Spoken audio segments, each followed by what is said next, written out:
Bonjour tout le monde. Voilà, je faisais des petits réglages. J'essaye de faire un overlay, mais je crois que ce sera pour la prochaine fois.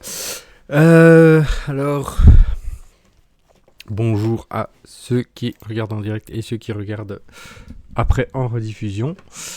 Donc c'est Quentin de Ludo Social. Je vous souhaite la bienvenue sur ce live Twitch. Alors, pour rappeler le concept de l'émission, je vais le faire à chaque fois, c'est toujours bien. Donc, on va parler d'actualité jeux, de jeux de manière générale, jeux vidéo, jeux de société, etc.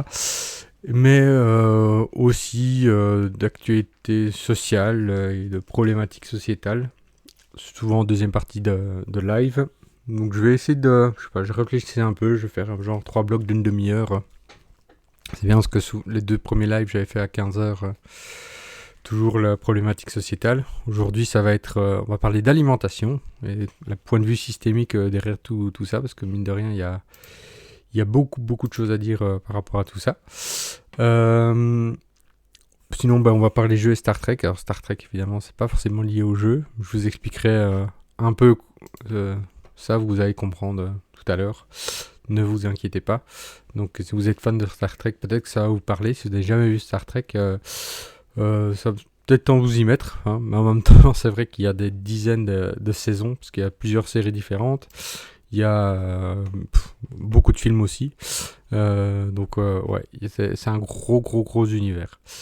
Donc, sinon, ben voilà, on va démarrer le jeu. J'espère en tout cas que vous passez une bonne journée, une bonne semaine.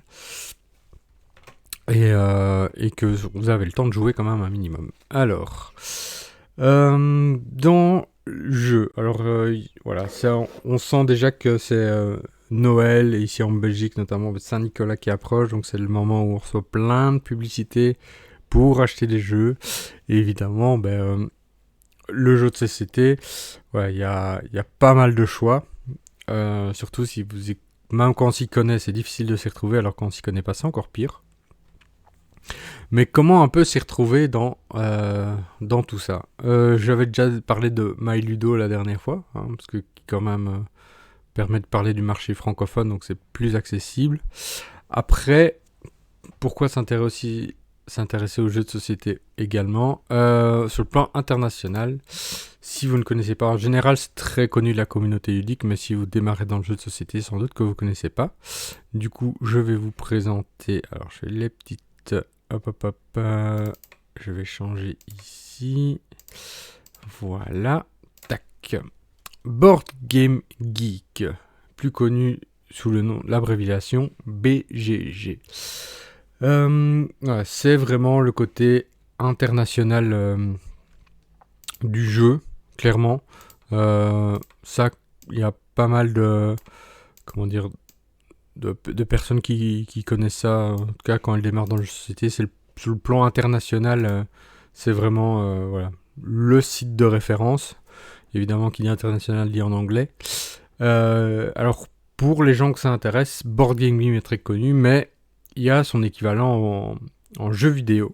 Donc, si vous êtes aussi un peu à beaucoup jouer aux jeux vidéo, que ça vous intéresse, quand on clique ici, voilà, sur la petite icône, on voit qu'il y a le RPG Geek, Geek Event et Video Game Geek. Donc voilà, c'est pour être au courant de l'ensemble de l'actu du jeu vidéo, ici du jeu de société. Donc on va prendre un peu le temps de regarder comment ça fonctionne. Et voilà, donc ici il y a vraiment blindé de chez blindé.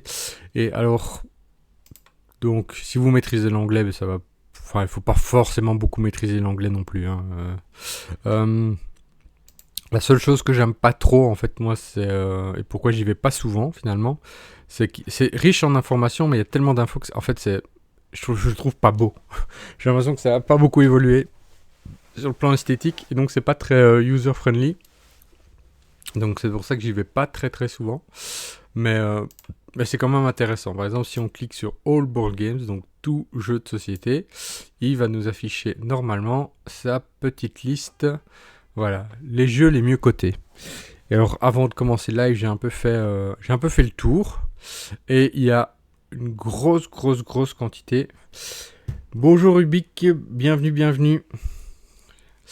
Alors, comme je disais, donc sur Board Game Geek, il y a donc la liste ici des jeux de société. Et en fait, quand on regarde un peu voilà, sur les... on va regarder... Ouais, 45 premiers, 50 premiers, on va rester déjà... Même pas les 50 premiers. On va regarder les 100 premiers. Quand vous regardez les 100 premiers, il y a une très très grosse majorité qui est sortie les 10 dernières années. Donc un peu plic-ploc comme ça, on en trouve peut-être 20. Ici, 95, c'est vraiment un peu une exception dans le top 100. Mais la grosse majorité des jeux du top 100, c'est des jeux qui sont sortis ces 10 dernières années. Donc on voit ici par exemple rien que le top 5, bah ici ouais, Gloomhaven, voilà, 2017, 2016, 2000... Voilà, donc ici il y a juste War of the Ring Second Edition qui est sorti en 2011. C'est le seul du top 10 qui est sorti il y a plus de 10 ans. Ouais, Battlestar Galactica, très dur à trouver effectivement. En plus, Ubik, il est topissime ce jeu. Pour les gens qui ne connaissent pas, voilà, c'est un jeu notamment à rôle caché. Et donc il y a un traître qui se cache parmi vous quand vous jouez. Évidemment, vous ne savez pas. Mais donc, et ils ont refait, comment ça s'appelle? Ils ont refait la même mécanique dans l'univers de Cthulhu. Pour les gens qui connaissent évidemment Cthulhu. Et je ne sais pas s'ils l'ont mis. Il faudrait que je... Croquignol, on parlera après de ça aussi. Je ne sais plus le nom exact. Je vois. Donc ouais, Battlestar Galactica. Très bonne série aussi pour les gens qui connaissent. Je vous invite à regarder la série évidemment. En plus, avec toutes les extensions, bah oui, c'est une mine d'or, hein, ça vaut blindé d'argent, je crois, ça se revend beaucoup. Alors, on va regarder s'il y a Res Publica Romana, tiens. C'est un jeu que j'ai, d'ailleurs, Res Publica Romana. Mais on va voir où il est classé. Res Publica Romana, c'est assez vieux jeu, et il est classé combien? Donc, ouais, waouh. Overall 660, donc il est pas tout ça, mais il est quand même complexité 4,36 sur 5. Ça, c'est une note extrêmement élevée en termes de complexité. Il y en a, voilà, temps de jeu 300 minutes, donc clairement il faut avoir un peu, il faut dégager du temps. Hein, là, il faut prévoir la journée derrière, quoi. Mais ouais, il y a plusieurs versions ici, on voit. Donc, non, il n'est pas dans le top 100 des meilleurs. Mais ça, c'est parce que c'est en fait, le problème, et c'est à mon avis pour ça hein, que je parle du fait qu'il y a énormément de jeux qui sont dans le top 10 des 10... Enfin, dans le top 100, il y a beaucoup de jeux des 10 dernières années. Parce que bah, les vieux jeux sont soit plus édités, soit plus édités, plus réédités. Et donc, bah, ils se perdent un peu dans les limbes. Donc, le seul moyen d'y jouer, c'est soit avec des gens qu'on connaît, soit passer par une ludothèque qui évidemment on l'aurait, mais c'est très rare parce que les gros jeux en ludothèque, on ne les trouve pas beaucoup. Du coup, évidemment, un jeu qui n'est plus là, c'est un jeu où lesquels les gens ne vont plus pouvoir voter.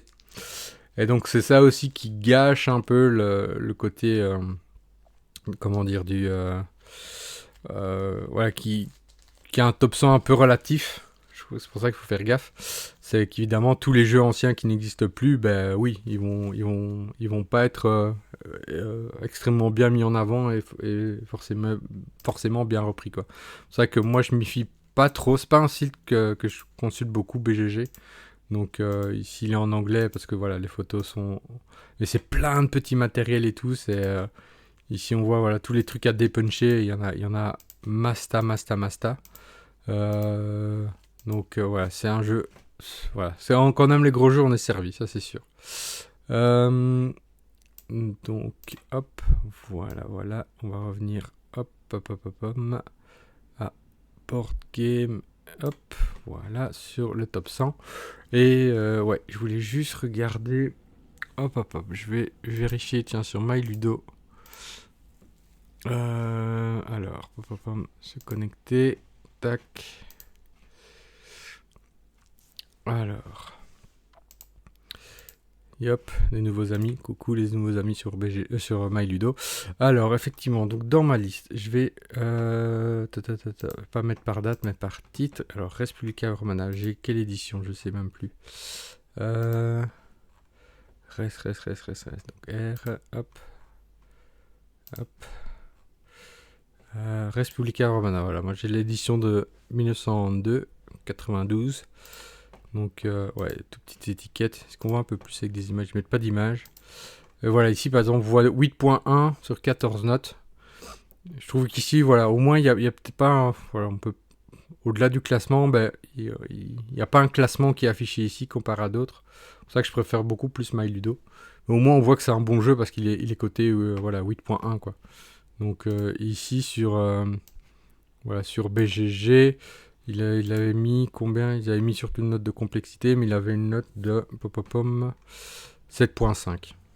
Donc voilà, ici il y a moyen de voir. Donc, et il y a combien de votes? On sait voir, c'est vrai que je passe tellement pas de temps, mais c'est vrai qu'on voit pas forcément le nombre de votes. Tac, tac, tac. Ouais, bon, il y en a qui mettent 2, bah oui, voilà. Bah oui, mais bon. Ça c'est le problème des gens qui mettent des cotes sans comprendre le contexte aussi dans lequel ça a été créé. Forcément, si c'est un jeu qui date de 1990 ou des choses comme ça, ici je vois que c'est juste terrible, c'est très lent et des choses comme ça. Mais oui, mais dans les années 90, fin 80, 90, des choses comme ça, bah oui.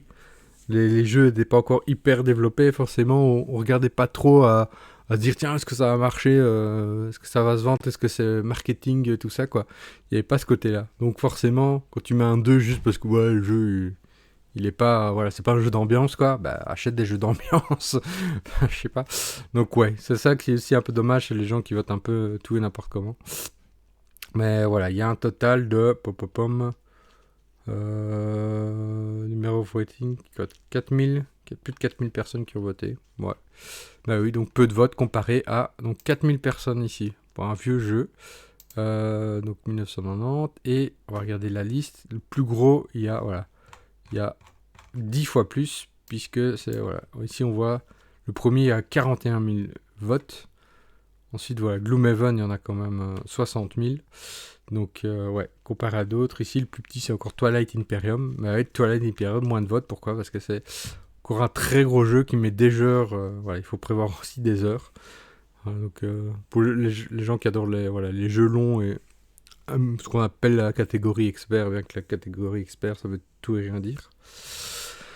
Mais voilà, donc c'est pour dire que quand effectivement il y a beaucoup de jeux ici classés dans le top 100, si vous y allez et que vous connaissez pas beaucoup en jeux de société, vous allez dans ce top 100 et comment dire, et vous voyez qu'il y a des jeux des 10 dernières années, mais quand vous débutez dans le jeu de société, évidemment tout ça va pas vous parler.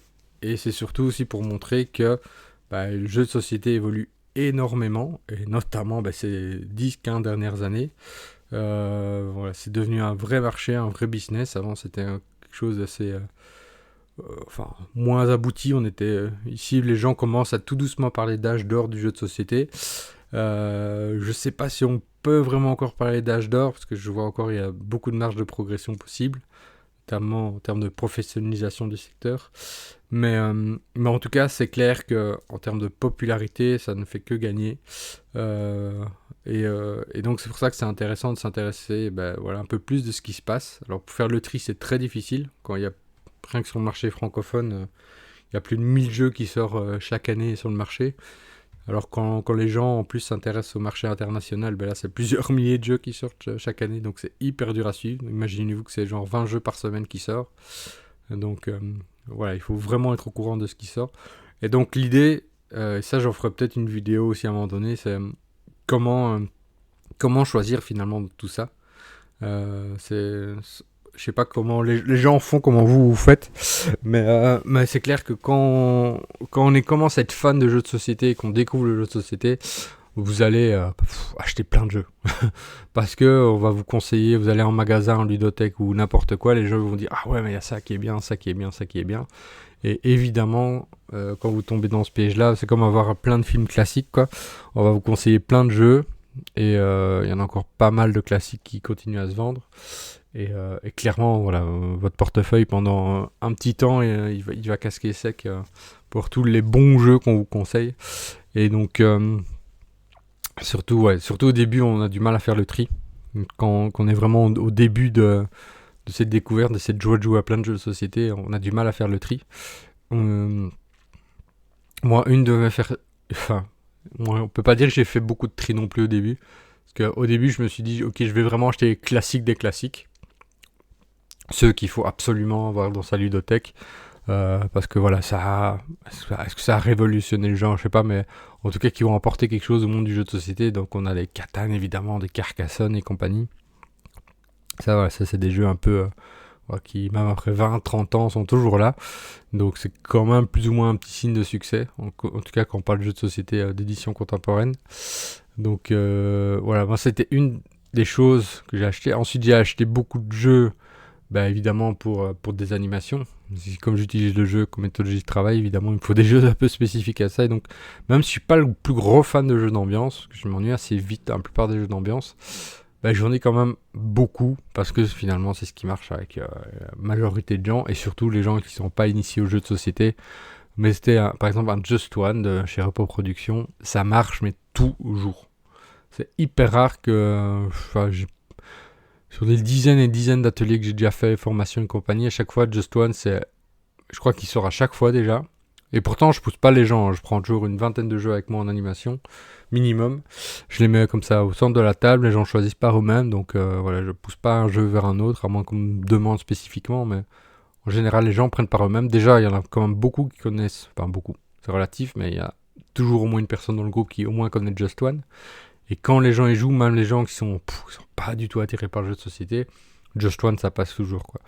Donc comme quoi effectivement voilà, il y a des jeux que même si moi ça va vite me saouler, ben je sais que ça marche toujours. Et donc les jeux d'ambiance, ouais, il est faux, parce que ça, en général c'est des trucs en plus. C'est l'avantage pour les animations, c'est que ça s'explique en moins d'une minute, ce genre de jeu. Les jeux d'ambiance en 1 ou 2 minutes, les mécaniques sont simples à expliquer, les gens voilà, comprennent assez vite. Un tour de jeu est aussi rapide, donc du coup même si les gens qui ne comprennent pas, quand on explique la règle, ben, ils comprennent très vite après un tour de jeu. Donc ouais, voilà, les jeux d'ambiance c'est des jeux qui marchent. Et, euh, et c'est vrai que pour l'instant je trouve que en termes de jeux d'ambiance, on arrive ça marche hein, sur le plan marketing, et donc je comprends que les maisons d'édition veulent beaucoup ça. Mais il y a un peu un manque d'originalité. C'est-à-dire que voilà, on sait que les jeux de lettres, de mots marchent bien. Du coup, il y a pléthore de jeux d'ambiance qui, voilà, c'est juste sur les jeux de mots, les jeux de lettres et compagnie, quoi. Donc, franchement, c'est un peu redondant, du coup, à la longue. Et ben, moi, ça m'arrange, du coup, parce que je peux éviter d'acheter des nouveaux jeux. Moi, j'en ai déjà quelques-uns et je me dis, c'est bon. Je vais pas encore en racheter 10 autres. C'est juste pour, effectivement, jouer avec du mot et compagnie. Donc, voilà. Là, dernièrement, il y a Phantom Inc. que je trouvais bien. Mais donc, que je vais sans doute prochainement acheter. Parce qu'il marchera sans doute bien en jeu d'ambiance. Puis en plus, il peut jouer aussi à grand nombre. C'est ça qui est chouette. Par équipe. Donc, mais voilà, il faut quand même faire le tri dans tout ça, quoi. À chaque fois qu'on vous dit, ouais, ce jeu est bien, déjà testez-le avant de l'acheter, quand même, parce que c'est une des manières, évidemment, pour se permettre de se dire, ouais, moi, il m'attire pas tant que ça, donc je vais pas l'acheter, ou soit, ouais, j'y ai joué, voilà, j'ai découvert ce que c'est, forcément, je vais pas acheter. Parce qu'il y en a qui achètent beaucoup. Déjà sans jouer, juste ils ont vu la pub et quoi, ou un truc sur Insta, et ils ont dit ah ça a l'air trop bien, du coup je vais l'acheter. Ouais, mais après c'est déception, ou gros problème des gros collectionneurs, ça rentre dans la pile de la honte. Hein, pile de la honte, c'est tous les jeux de société qu'on achète et qu'on n'y joue pas. Et en plus il y en a qui, enfin moi je sais pas le faire, mais il y en a qui, voilà, ils achètent le jeu, mais le jeu reste sous cellophane et compagnie. Donc ils ne touchent même pas.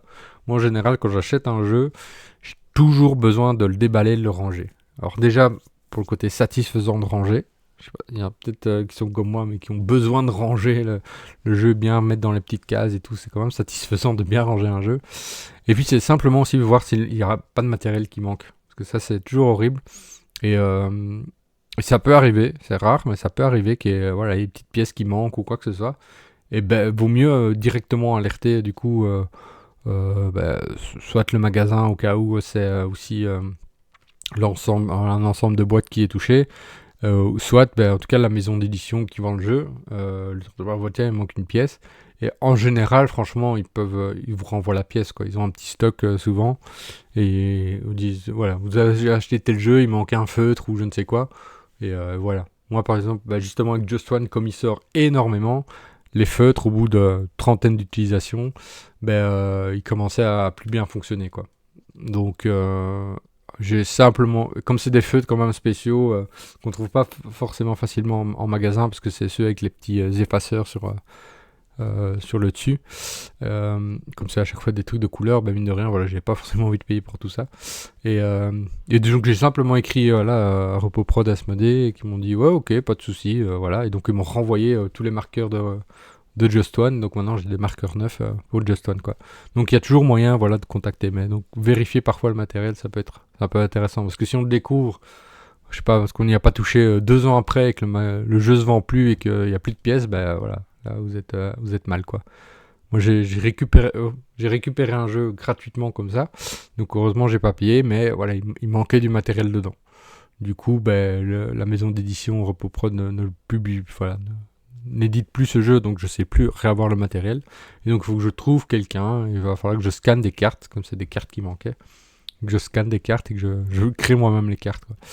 Donc voilà, vérifiez le matériel quand vous achetez un jeu, plutôt que le laisser sous cello. Même si effectivement ça baisse sa valeur, peut-être si vous voulez le revendre. Mais bon, en général, sur le marché d'occasion, vous pouvez revendre un jeu, même s'il est plus sous cello, à moins que ce soit des perles, vous pouvez quand même le vendre à un prix plus que raisonnable si vous n'avez jamais joué, quoi.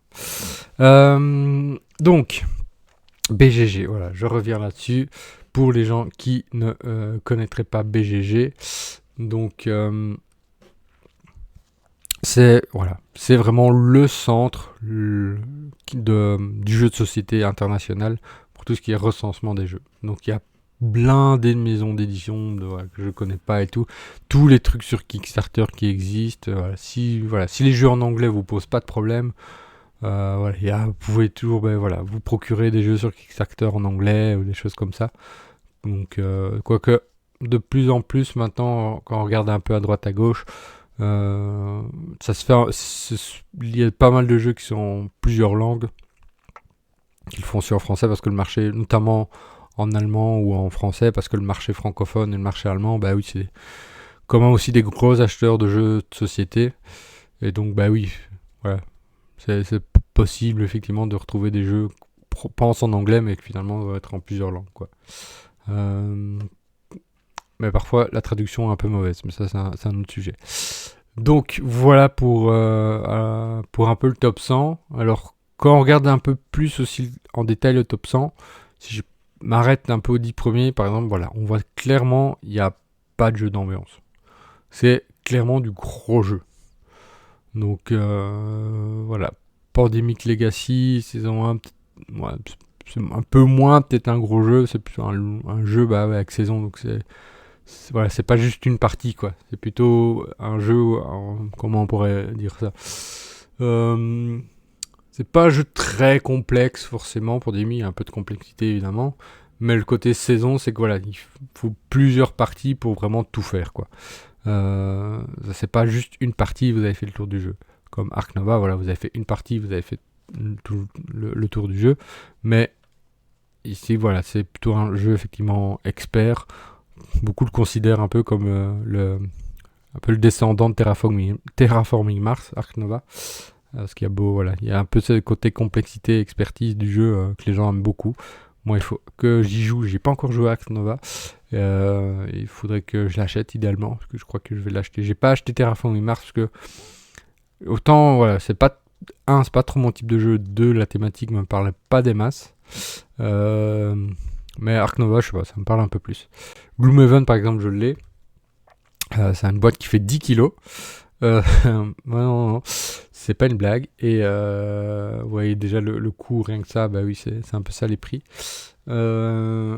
Et c'est là vous avez du coup pour des heures de jeu, quoi. C'est une campagne que vous allez faire. Et voilà. Donc là, il faut vraiment un bon groupe de joueurs pour jouer en fait. Parce que c'est régulier. C'est pas un truc que vous pouvez faire une fois, une soirée jeu et après basta, quoi. Donc il faut vraiment un espace et tout. Regarde l'extension Gloomhaven, Jaws of Lion, avec 25 scénarios à rajouter.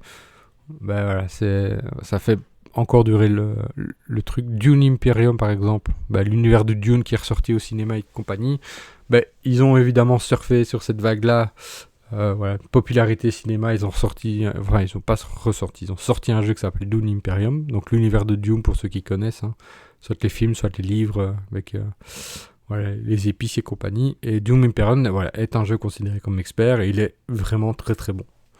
Il est vraiment très très bon. Donc je pense pas que les places ici sont volées, en tout cas dans le classement BG de manière générale, c'est plutôt des jeux bons. Après, ce qui vous correspond ou pas, voilà, en fait c'est surtout ça qu'il faut regarder. Donc il y a un peu de tout. Donc finalement, quand vous achetez des jeux que vous voyez ici dans le top 100, vous dites c'est un bon jeu.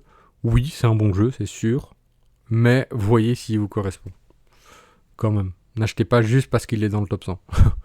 Quand même. Prenez le temps de regarder des vidéos au minimum déjà.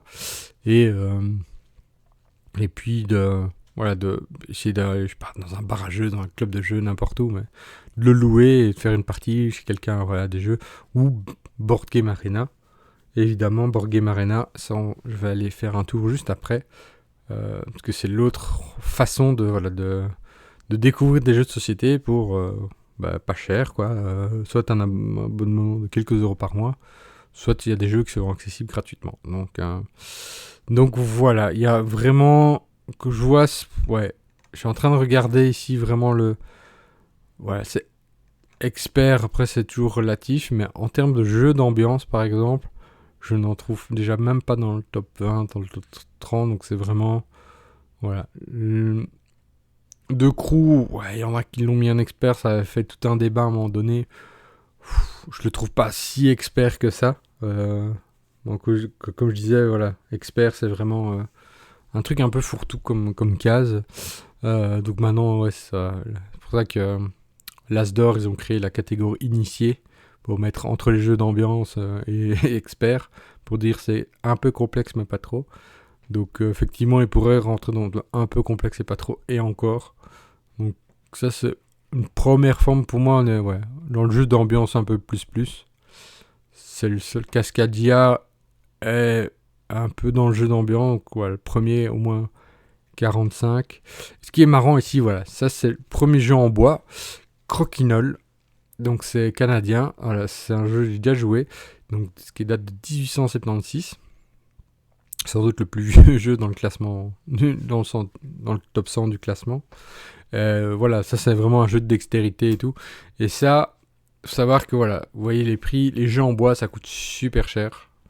Ça voilà, les gros jeux comme ça évidemment, donc c'est typiquement la chose que voilà, vous allez soit vous investissez, mais si vous investissez c'est vraiment parce que soit vous allez jouer, soit parce que vous faites des animations avec. Et ça marche super bien en animation. Franchement, ça plaît à tout le monde. C'est pour ça que quand vous voyez des événements jeux de société, franchement, si vous aimez un peu ce type de jeu de bar, comme ça, un peu jeu en bois et compagnie, il faut y aller parce que c'est là que vous allez les trouver, quoi. Et dans les ludothèques, il y a moyen de louer, mais il faut quand même donner une caution de 50 euros, voilà, des trucs comme ça. C'est peut-être pas finalement toutes les bourses qui peuvent se permettre.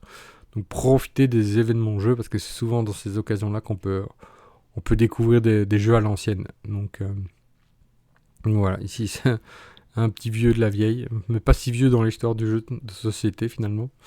Mais donc voilà. Qu'est-ce qu'on pourrait dire un peu sur le top 100? Et ouais, c'est toujours pas de vrai jeu d'ambiance. Azul, ouais.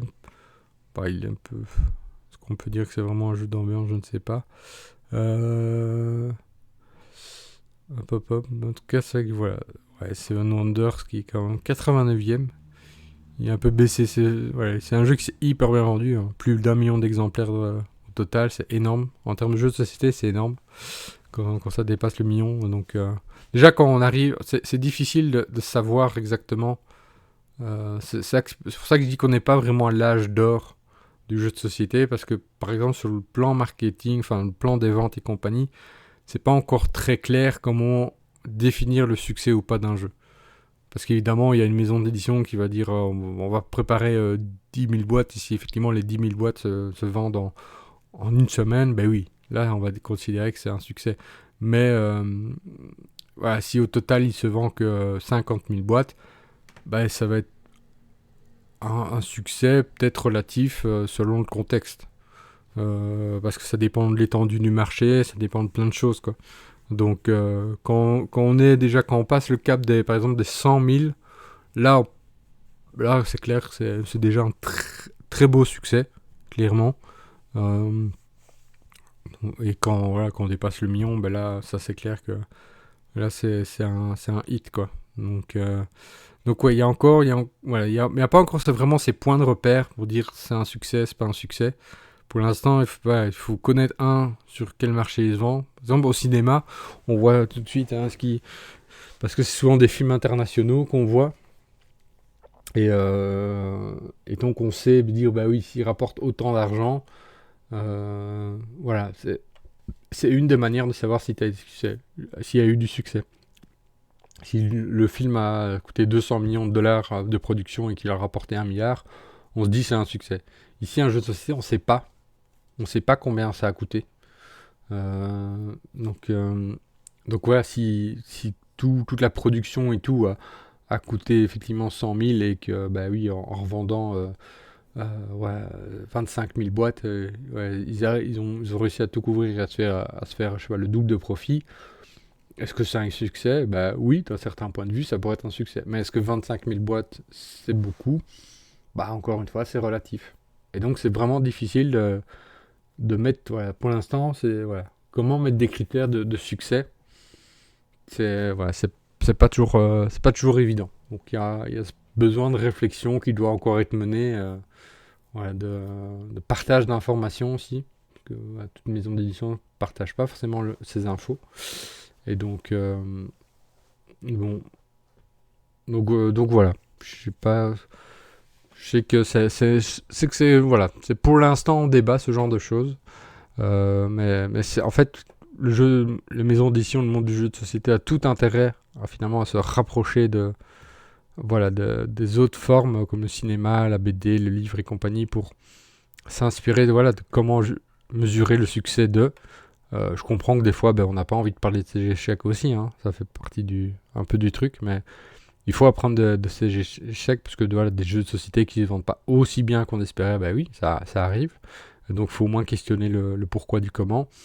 Est-ce que c'est la thématique, la mécanique déjà vue, des trucs comme ça. Donc voilà, c'est un peu encore opaque en termes d'infos pour tout ça, ce que je trouve un peu dommage. Mais donc voilà, voilà, des cryptos. Ça, on est vraiment dans le jeu d'ambiance et c'est le premier que je vois ici. C'est un jeu que j'ai d'ailleurs. Voilà, donc c'est vraiment, on pourrait dire, le premier jeu d'ambiance dans le top 100. Donc voilà, après, voilà, il y a 1490 pages au total, si vous voulez. On peut aller regarder le tout dernier jeu.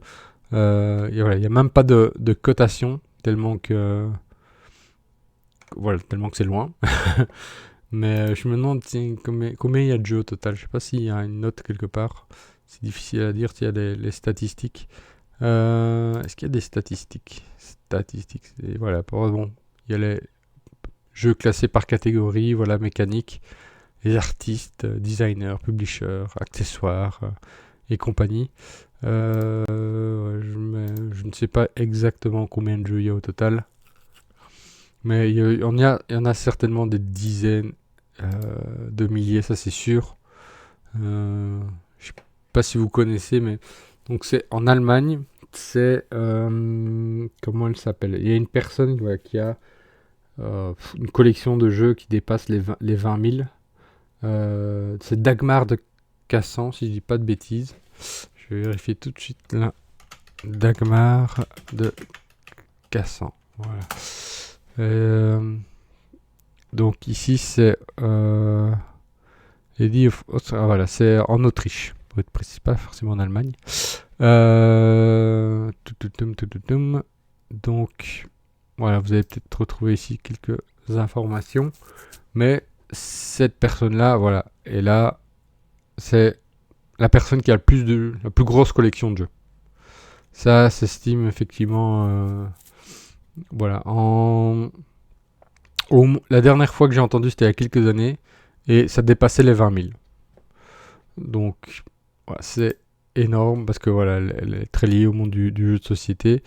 Donc, ouais, ici par exemple, bah oui, elle était notamment avec Ferdinand Cassan, voilà, son époux qui était aussi, bah oui, dans le jeu de société. Et donc à eux deux, voilà, ils ont une collection de jeux, mais immense, quoi. C'est de dingue. Donc ils ont beaucoup aidé finalement à voilà, le secteur du jeu, ils ont beaucoup aidé dans le secteur du jeu évidemment. Donc c'est normalement, après peut-être qu'elle va filer sa collection de jeux à un moment donné, mais voilà, imaginez plus de 20 000 jeux, déjà, ce que ça peut représenter. Euh, c'est un musée à ce moment-là. C'est clairement un musée. Je pense que ce serait cool d'avoir un musée du jeu de société. J'ai déjà vu des expositions, j'ai déjà vu des trucs sur le jeu de société, mais il n'y a pas encore de musée. Et franchement, il y aurait moyen de faire ça. Parce qu'il y a des jeux, effectivement, qui, comme je le disais, ont été créés mais qui n'existent plus. Et qui ont marqué voilà, leur époque d'une manière ou d'une autre. Donc en général, bah oui, il y a une petite expo pour dire voilà, il y a eu un avant après Catan, un avant après Carcassonne et des choses comme ça.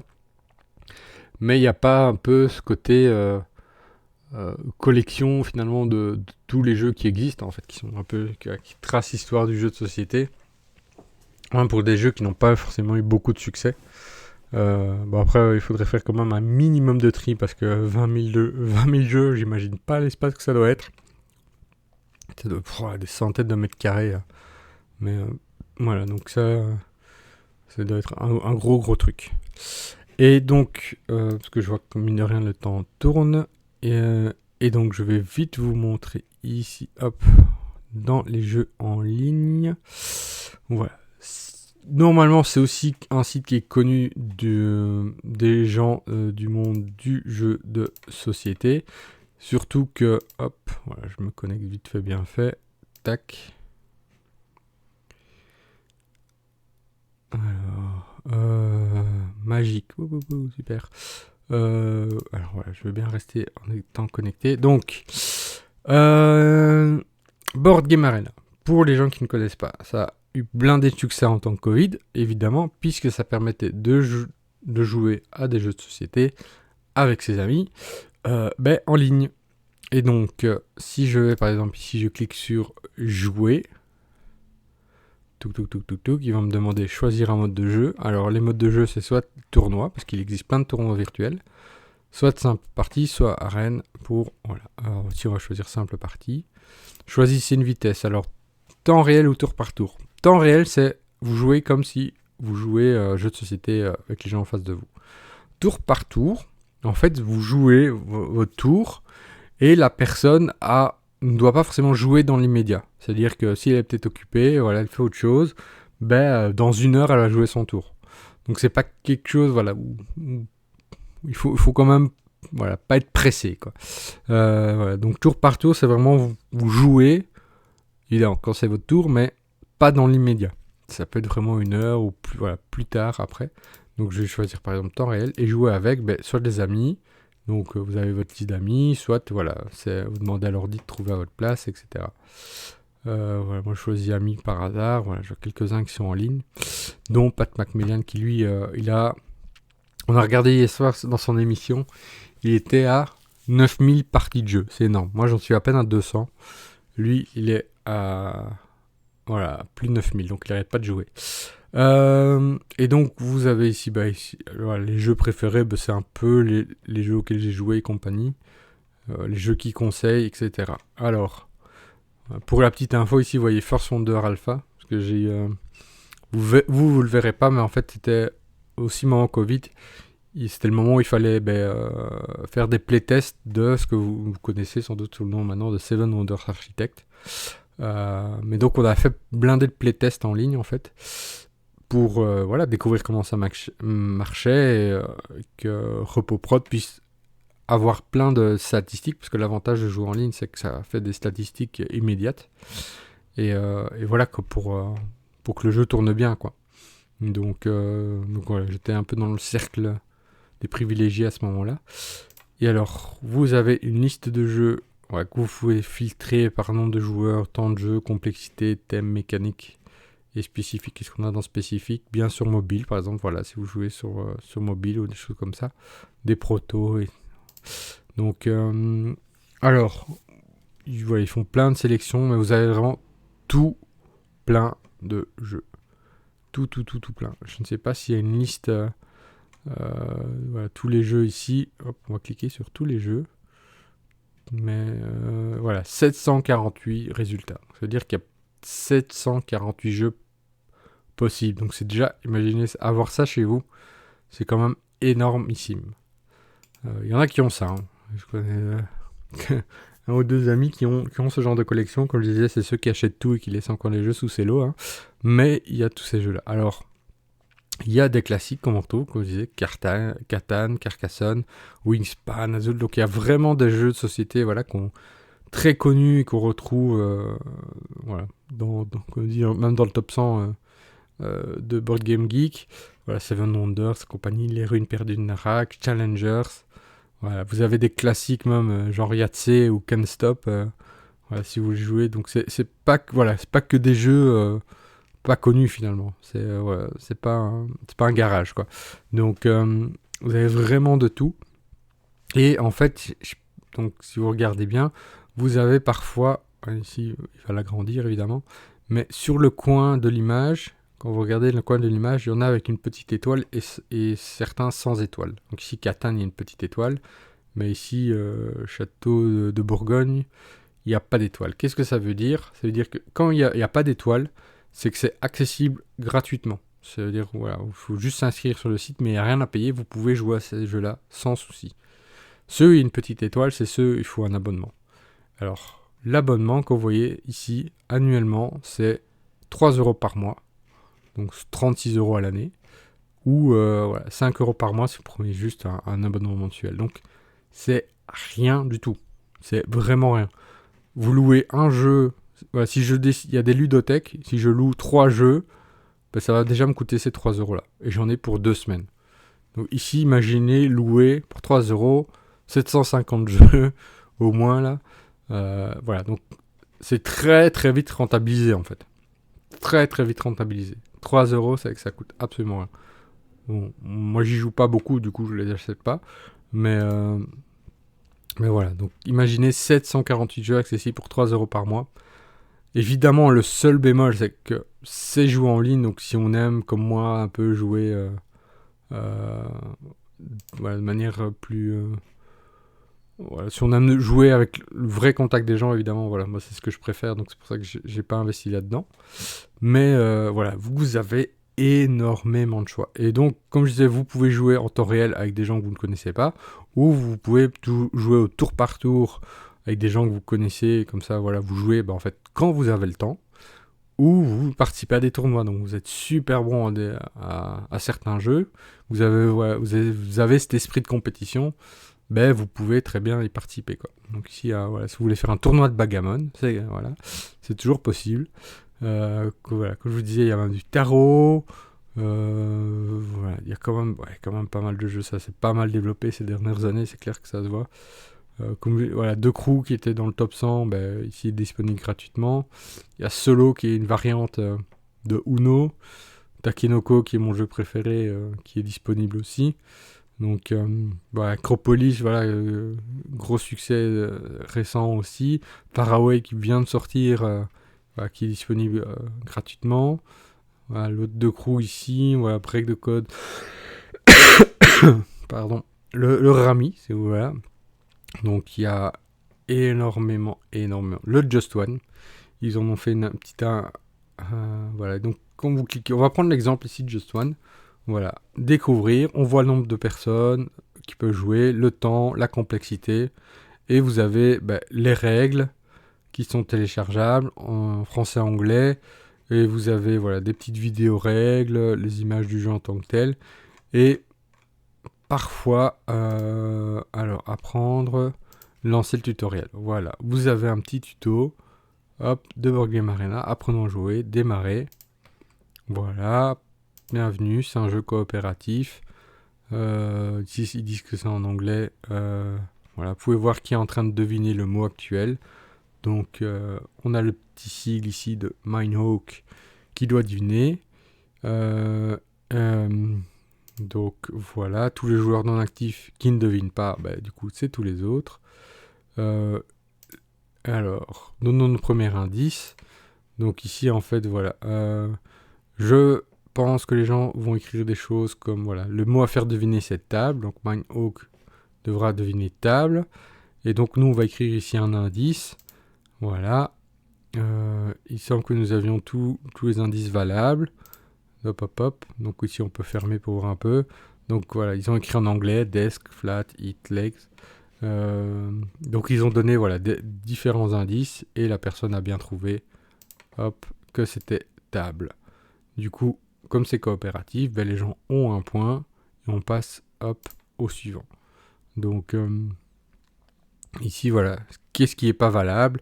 On peut pas inventer des mots, on peut pas mettre un homonyme, on peut pas mettre un mot de la même famille ou un mot écrit simplement dans une autre langue quoi. Donc ici bagage, voilà, hop, ils vont écrire quoi pour bagage? Voilà, il y en a deux qui ont écrit le même mot, du coup ça s'efface. Hop, voilà. Faites l'action soumettre. Hop, hop, hop. Bagage. Continuer. Voilà, soumettre. Voilà. Donc il a répondu de côté. Du coup, voilà, on n'engrange pas de points. Et voilà, on continue jusqu'à ce qu'on ait tout fait. Donc voilà, vous avez toute l'explication. Vraiment. Donc c'est très bien aussi, voilà, si finalement vous voulez connaître les règles d'un jeu. Merci d'évaluer ce tuto. Voilà, on va mettre 5. Au moins, il est bien fait. Voilà. Et donc, voilà. Vous pouvez donc découvrir plein des jeux de cette manière-là. Et voilà. C'est une manière aussi voilà, d'agrandir sa culture ludique. Donc, hop, hop. Voilà, vous avez une communauté, vous avez forum et compagnie. Voilou. Donc voilà, vous avez des gros jeux aussi, comme c'est Blood Rage, voilà, c'est quand même un jeu expert qui va prendre un certain temps. Et vous avez vraiment toutes sortes. Il y a vraiment pour tous les goûts. Alors, je regarde comme ça un peu, il y a Flux par exemple, c'est un jeu qui est très original, mais que on ne trouve plus en magasin. En ludothèque, je l'ai pas vu non plus. Et en fait, c'est un jeu donc c'est un jeu de cartes où donc il y a dans vos cartes, il y a en fait les règles vont systématiquement. Enfin, dans vos cartes, vous avez des règles de jeu. Et donc en fait, à chaque fois que vous déposez cette carte, ça va changer la règle du jeu. Ça va changer les conditions de victoire. Donc par exemple, on va vous dire que vous devez collectionner tel et tel objet pour gagner, et puis quelqu'un d'autre va mettre une carte, et puis ça va plus être les mêmes objets. Puis ça va vous dire aussi, à chaque tour vous pochez une carte, et puis quelqu'un va mettre à chaque tour vous piochez 2 cartes. Et puis quelqu'un va mettre une autre règle que vous ne pouvez avoir qu'une seule carte en main, des choses comme ça. Donc les règles changent tout le temps. Et donc je trouve ça très original comme jeu. Il y a plein de variantes qui existent, notamment des variantes anglaises, genre Zombie Flux ou quelque chose comme ça, des thématiques Star Trek Flux. Faut encore que je parle de Star Trek. Et donc voilà, Flux c'est un jeu que voilà, pour y jouer il faut quasiment passer par BGA. Donc quand on parlait un peu de musée du jeu, informatiser les jeux pour pouvoir y jouer, c'est une solution. Alors Flaming Pyramid, alors ça c'est un jeu, il faut vraiment que je vous en parle. Donc c'est un jeu, si j'ai bien vu, qui était néo-zélandais. Donc vous n'allez pas le trouver en fait voilà ici en Europe. C'est notamment un jeu, c'est pas le jeu préféré finalement des gens qui travaillent chez Board Game Arena. Ils étaient venus une fois à une émission et ils avaient dit qu'ils jouaient beaucoup de temps à ce jeu-là. Et en plus, voilà, donc c'est un jeu auquel moi j'ai aussi beaucoup joué. Et c'est un jeu style, on va dire un Uno pyramidal, d'une certaine manière. Dans le sens où voilà, vous devez mettre en fonction des couleurs et en fonction du poids, parce que voilà, parce que vous allez construire le matériau. Évidemment, le matériau au-dessus doit être plus léger que le matériau en dessous, sinon ça s'écrase. Et donc voilà, vous co-construisez une pyramide, c'est un jeu compétitif. Et donc la première personne qui s'est débarrassée de toutes ces tuiles, de toutes ces cartes, a remporté la partie, quoi. Et donc c'est marrant de se dire, voilà, c'est un jeu néo-zélandais, introuvable ailleurs du coup, et que c'est un petit jeu que vous avez juste l'occasion finalement d'y jouer via Board Game Arena.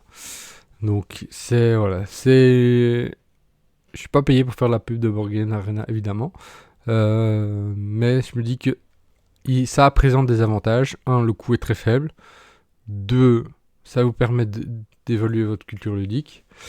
3, ça permet de découvrir des jeux peut-être que vous voulez acheter, mais que vous voulez voir comment ça fonctionne. Ça vous permet d'expliquer les règles. Voilà.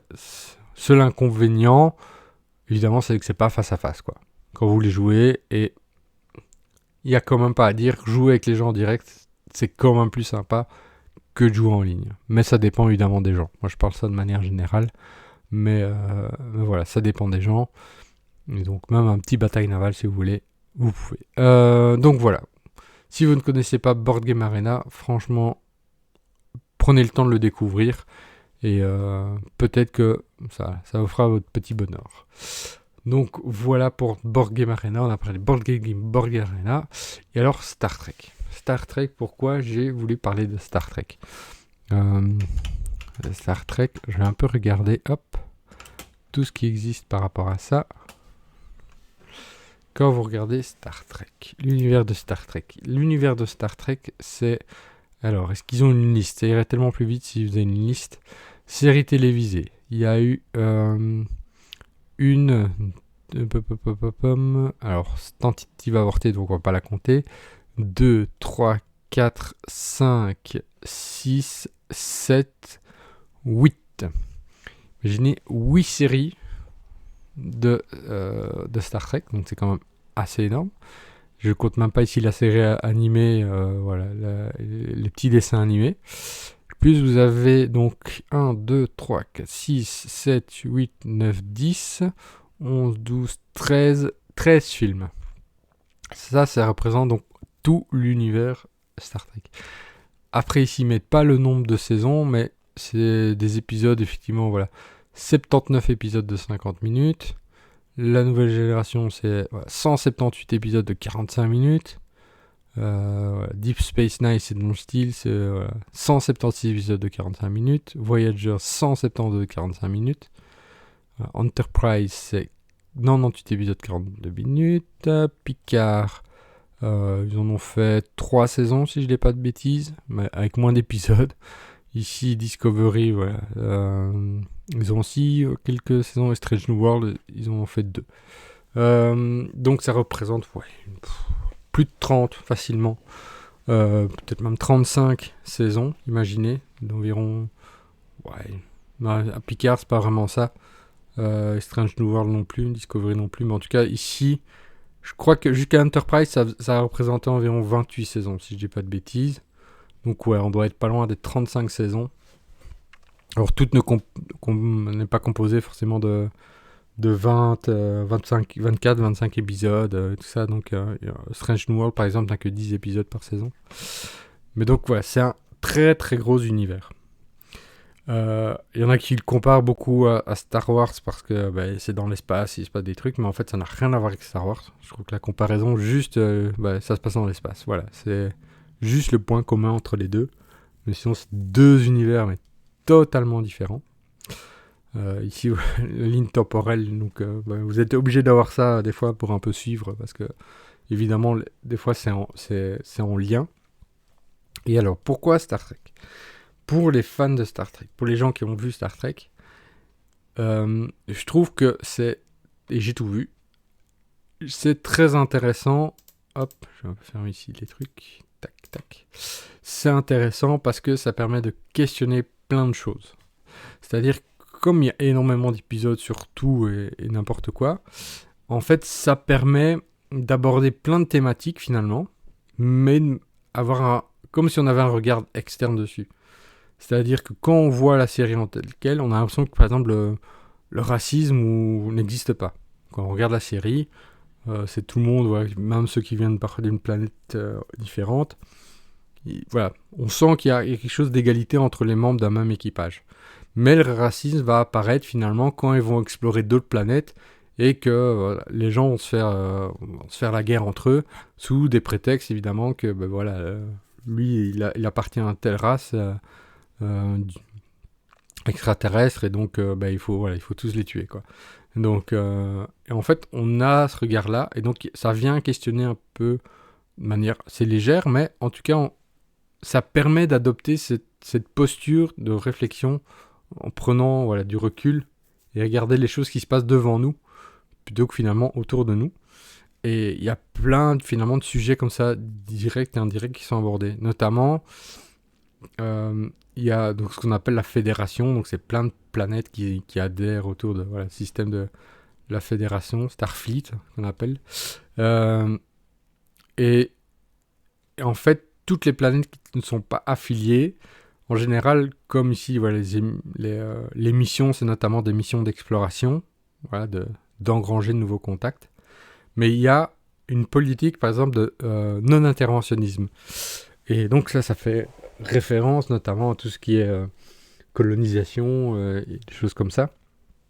Et, euh, et donc ici, bah oui, ça interroge effectivement sur le fait qu'il y a un conflit, on arrive sur une planète, il y a un conflit entre deux populations. Euh, Même si on comprend, enfin, dans la série, si on comprend effectivement qu'il y a un oppresseur, un oppressé ou des choses comme ça, il y a une politique de Starfleet qui est on n'intervient pas. Et donc, du coup, ça nous met aussi en réflexion d'un point de vue un peu philosophique sur, bah, tiens, qu'est-ce qu'on fait finalement dans ces cas-là. Parce que c'est des choses qu'on retrouve finalement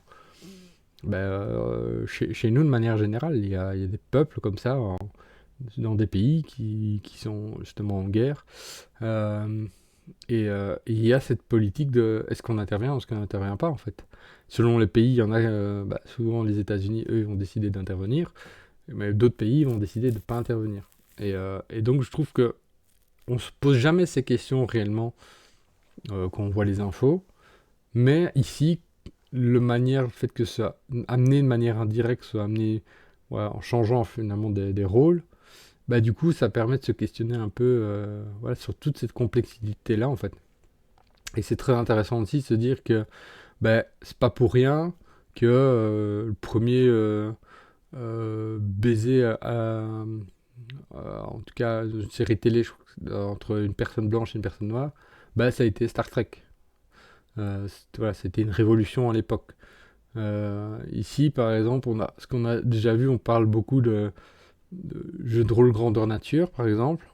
Ça avait été fortement décrié dans les années 80, 90, parce que voilà, c'est un peu comme le jeu de rôle, le truc du diable, tout ça. Enfin, vraiment que ça a amené plein de mauvaises choses.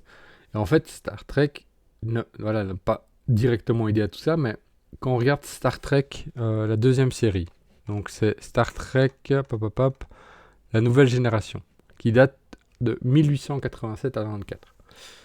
En fait, il y a pas mal d'épisodes où en fait, même si c'est de l'acting, ils font du jeu de rôle dans la nature parce qu'ils ont ce qu'ils appellent les holodecks.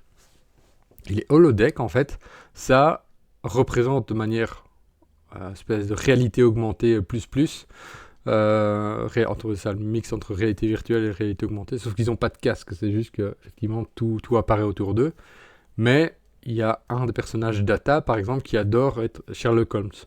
Et du coup, dans cet espace, tout est reproduit pour qu'il ait l'impression d'être Sherlock Holmes et de revivre à l'époque de Sherlock Holmes. Et en fait, c'est du jeu de rôle grandeur nature, simplement, quoi, ce qu'ils font.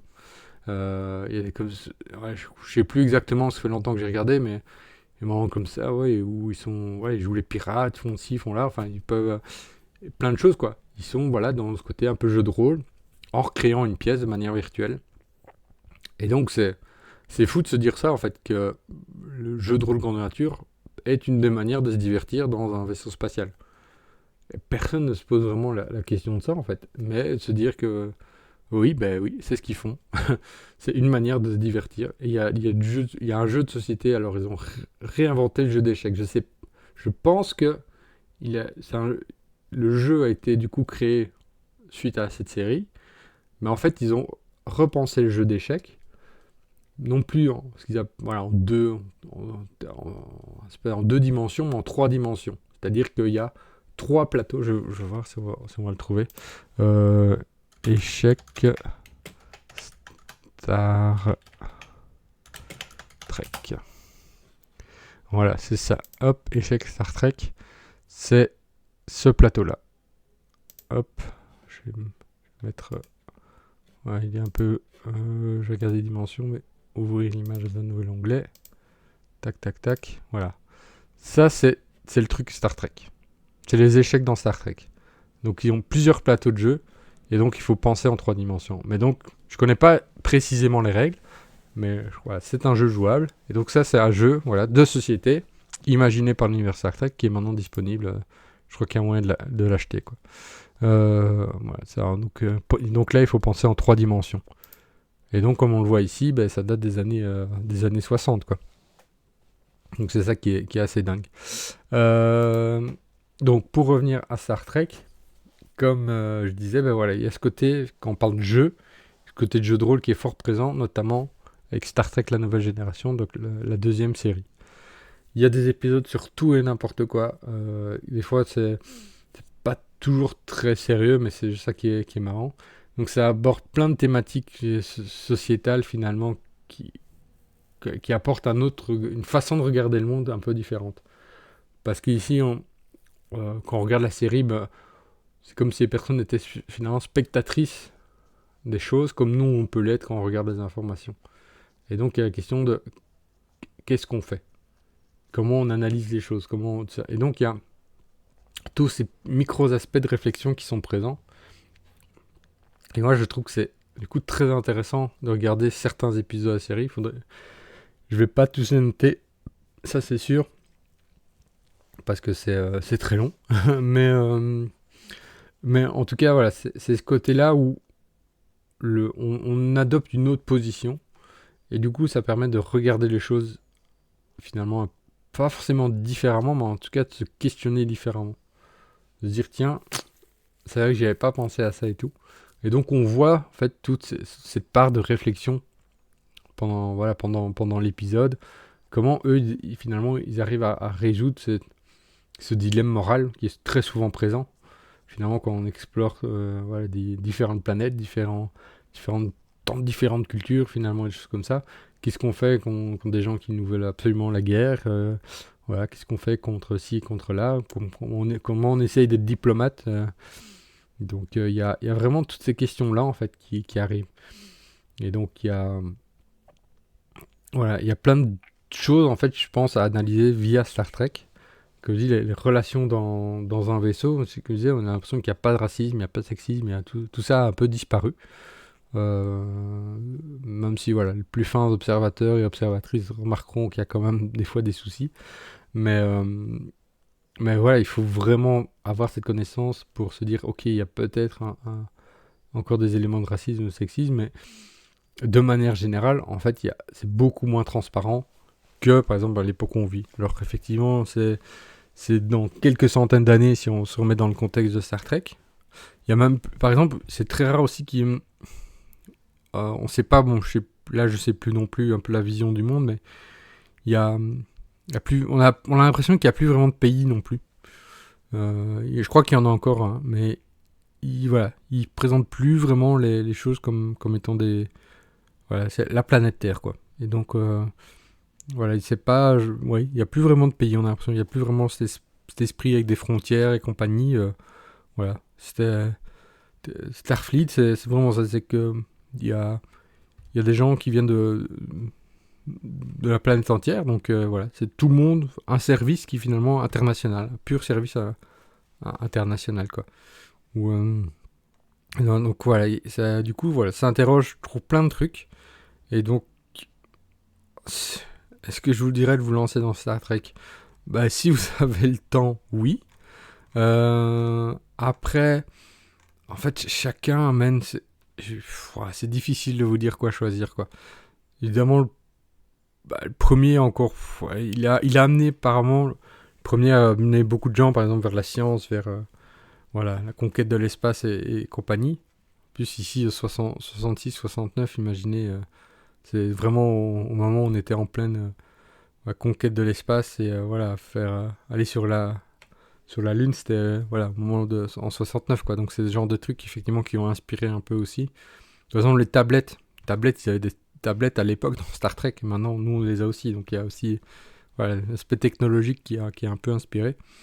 Mais donc ouais, Star Trek ici, voilà, ça vaut peut-être la peine de voir les anciens. Il y a des choses chouettes, même si voilà, il y a des trucs qui datent un peu. La nouvelle génération, voilà, c'est sans doute ouais, ça vaut peut-être la peine de regarder. Deep Space Nine, Voyager, Enterprise. Moi j'aime, évidemment, mais donc, si vous avez le temps, regardez. Mais si je devais vraiment sélectionner, du coup, c'est ceux que j'irais le moins. Picard, ben, si vous n'avez pas vu la nouvelle génération de Picard, vous allez moins apprécier, du coup. Les Star Trek Discovery, bah oui, ça. Et Strange New World. Comme ces dernières, j'ai l'impression qu'il faut quand même un minimum apprécier Star Trek à la base pour regarder cela. Donc, au moins les deux premières séries, donc Star Trek et Star Trek la nouvelle génération. Si vous aimez vraiment bien, vous accrochez, ben, essayez de regarder la suite. Donc, Enterprise, moi, c'est la seule série que j'ai un peu moins aimée. J'avais un peu plus de mal à accrocher. Bon, il y a le côté un peu vieillot aussi et tout ça. Mais le reste en général, c'était assez sympa à regarder. Les films, il y a de tout. Hein. Il y a du bon et du gros navet. Donc, les films, ouais, c'est pas ce qui. C'est pas le plus intéressant. C'est pas là où il y a tout cet aspect que je disais un peu sociologique finalement de regard des choses. C'est plus via les séries. Donc, voilà. Après, voilà, si vous demandez aux fans de Star Trek, ils vont vous dire que le Star Trek 2, c'est le plus cultissime. Et que c'est celui-là à regarder. Mais voilà, ça c'est plus un peu par culture générale. Mais si on veut, en fait, moi, c'est juste ça qui m'intéressait, c'est le côté regard sociologique à travers Star Trek, en fait. Regard de la société à travers Star Trek. Comment ça soutient un peu cette posture de réflexion, de dire, voilà, il y a plein de dilemmes moraux qui sont abordés et finalement, comment on les aborde dans notre quotidien. Parce qu'on les voit au quotidien quand on regarde les infos. Et donc voilà. Donc ça c'était la petite partie pour parler de Star Trek. Mais je pense que c'est plus visible avec Star Trek, mais je vois en tout cas de manière générale. Voilà, je vais un peu changer de truc.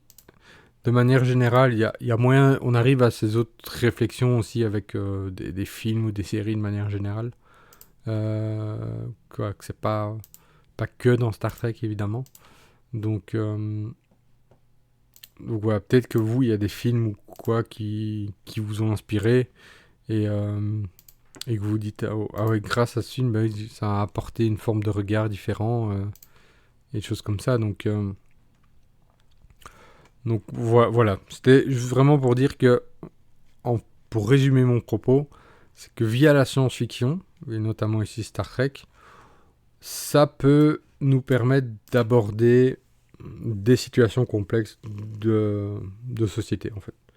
Moi, je me souviens d'un prof de philo en philosophie politique qui faisait qui utilisait des références de films pour illustrer des concepts justement philosophiques. Et je trouvais ça génial. Et justement, dans l'examen, pas dans son cours, mais à l'examen, j'avais cité un truc de Star Trek justement, parce que je trouvais que ça...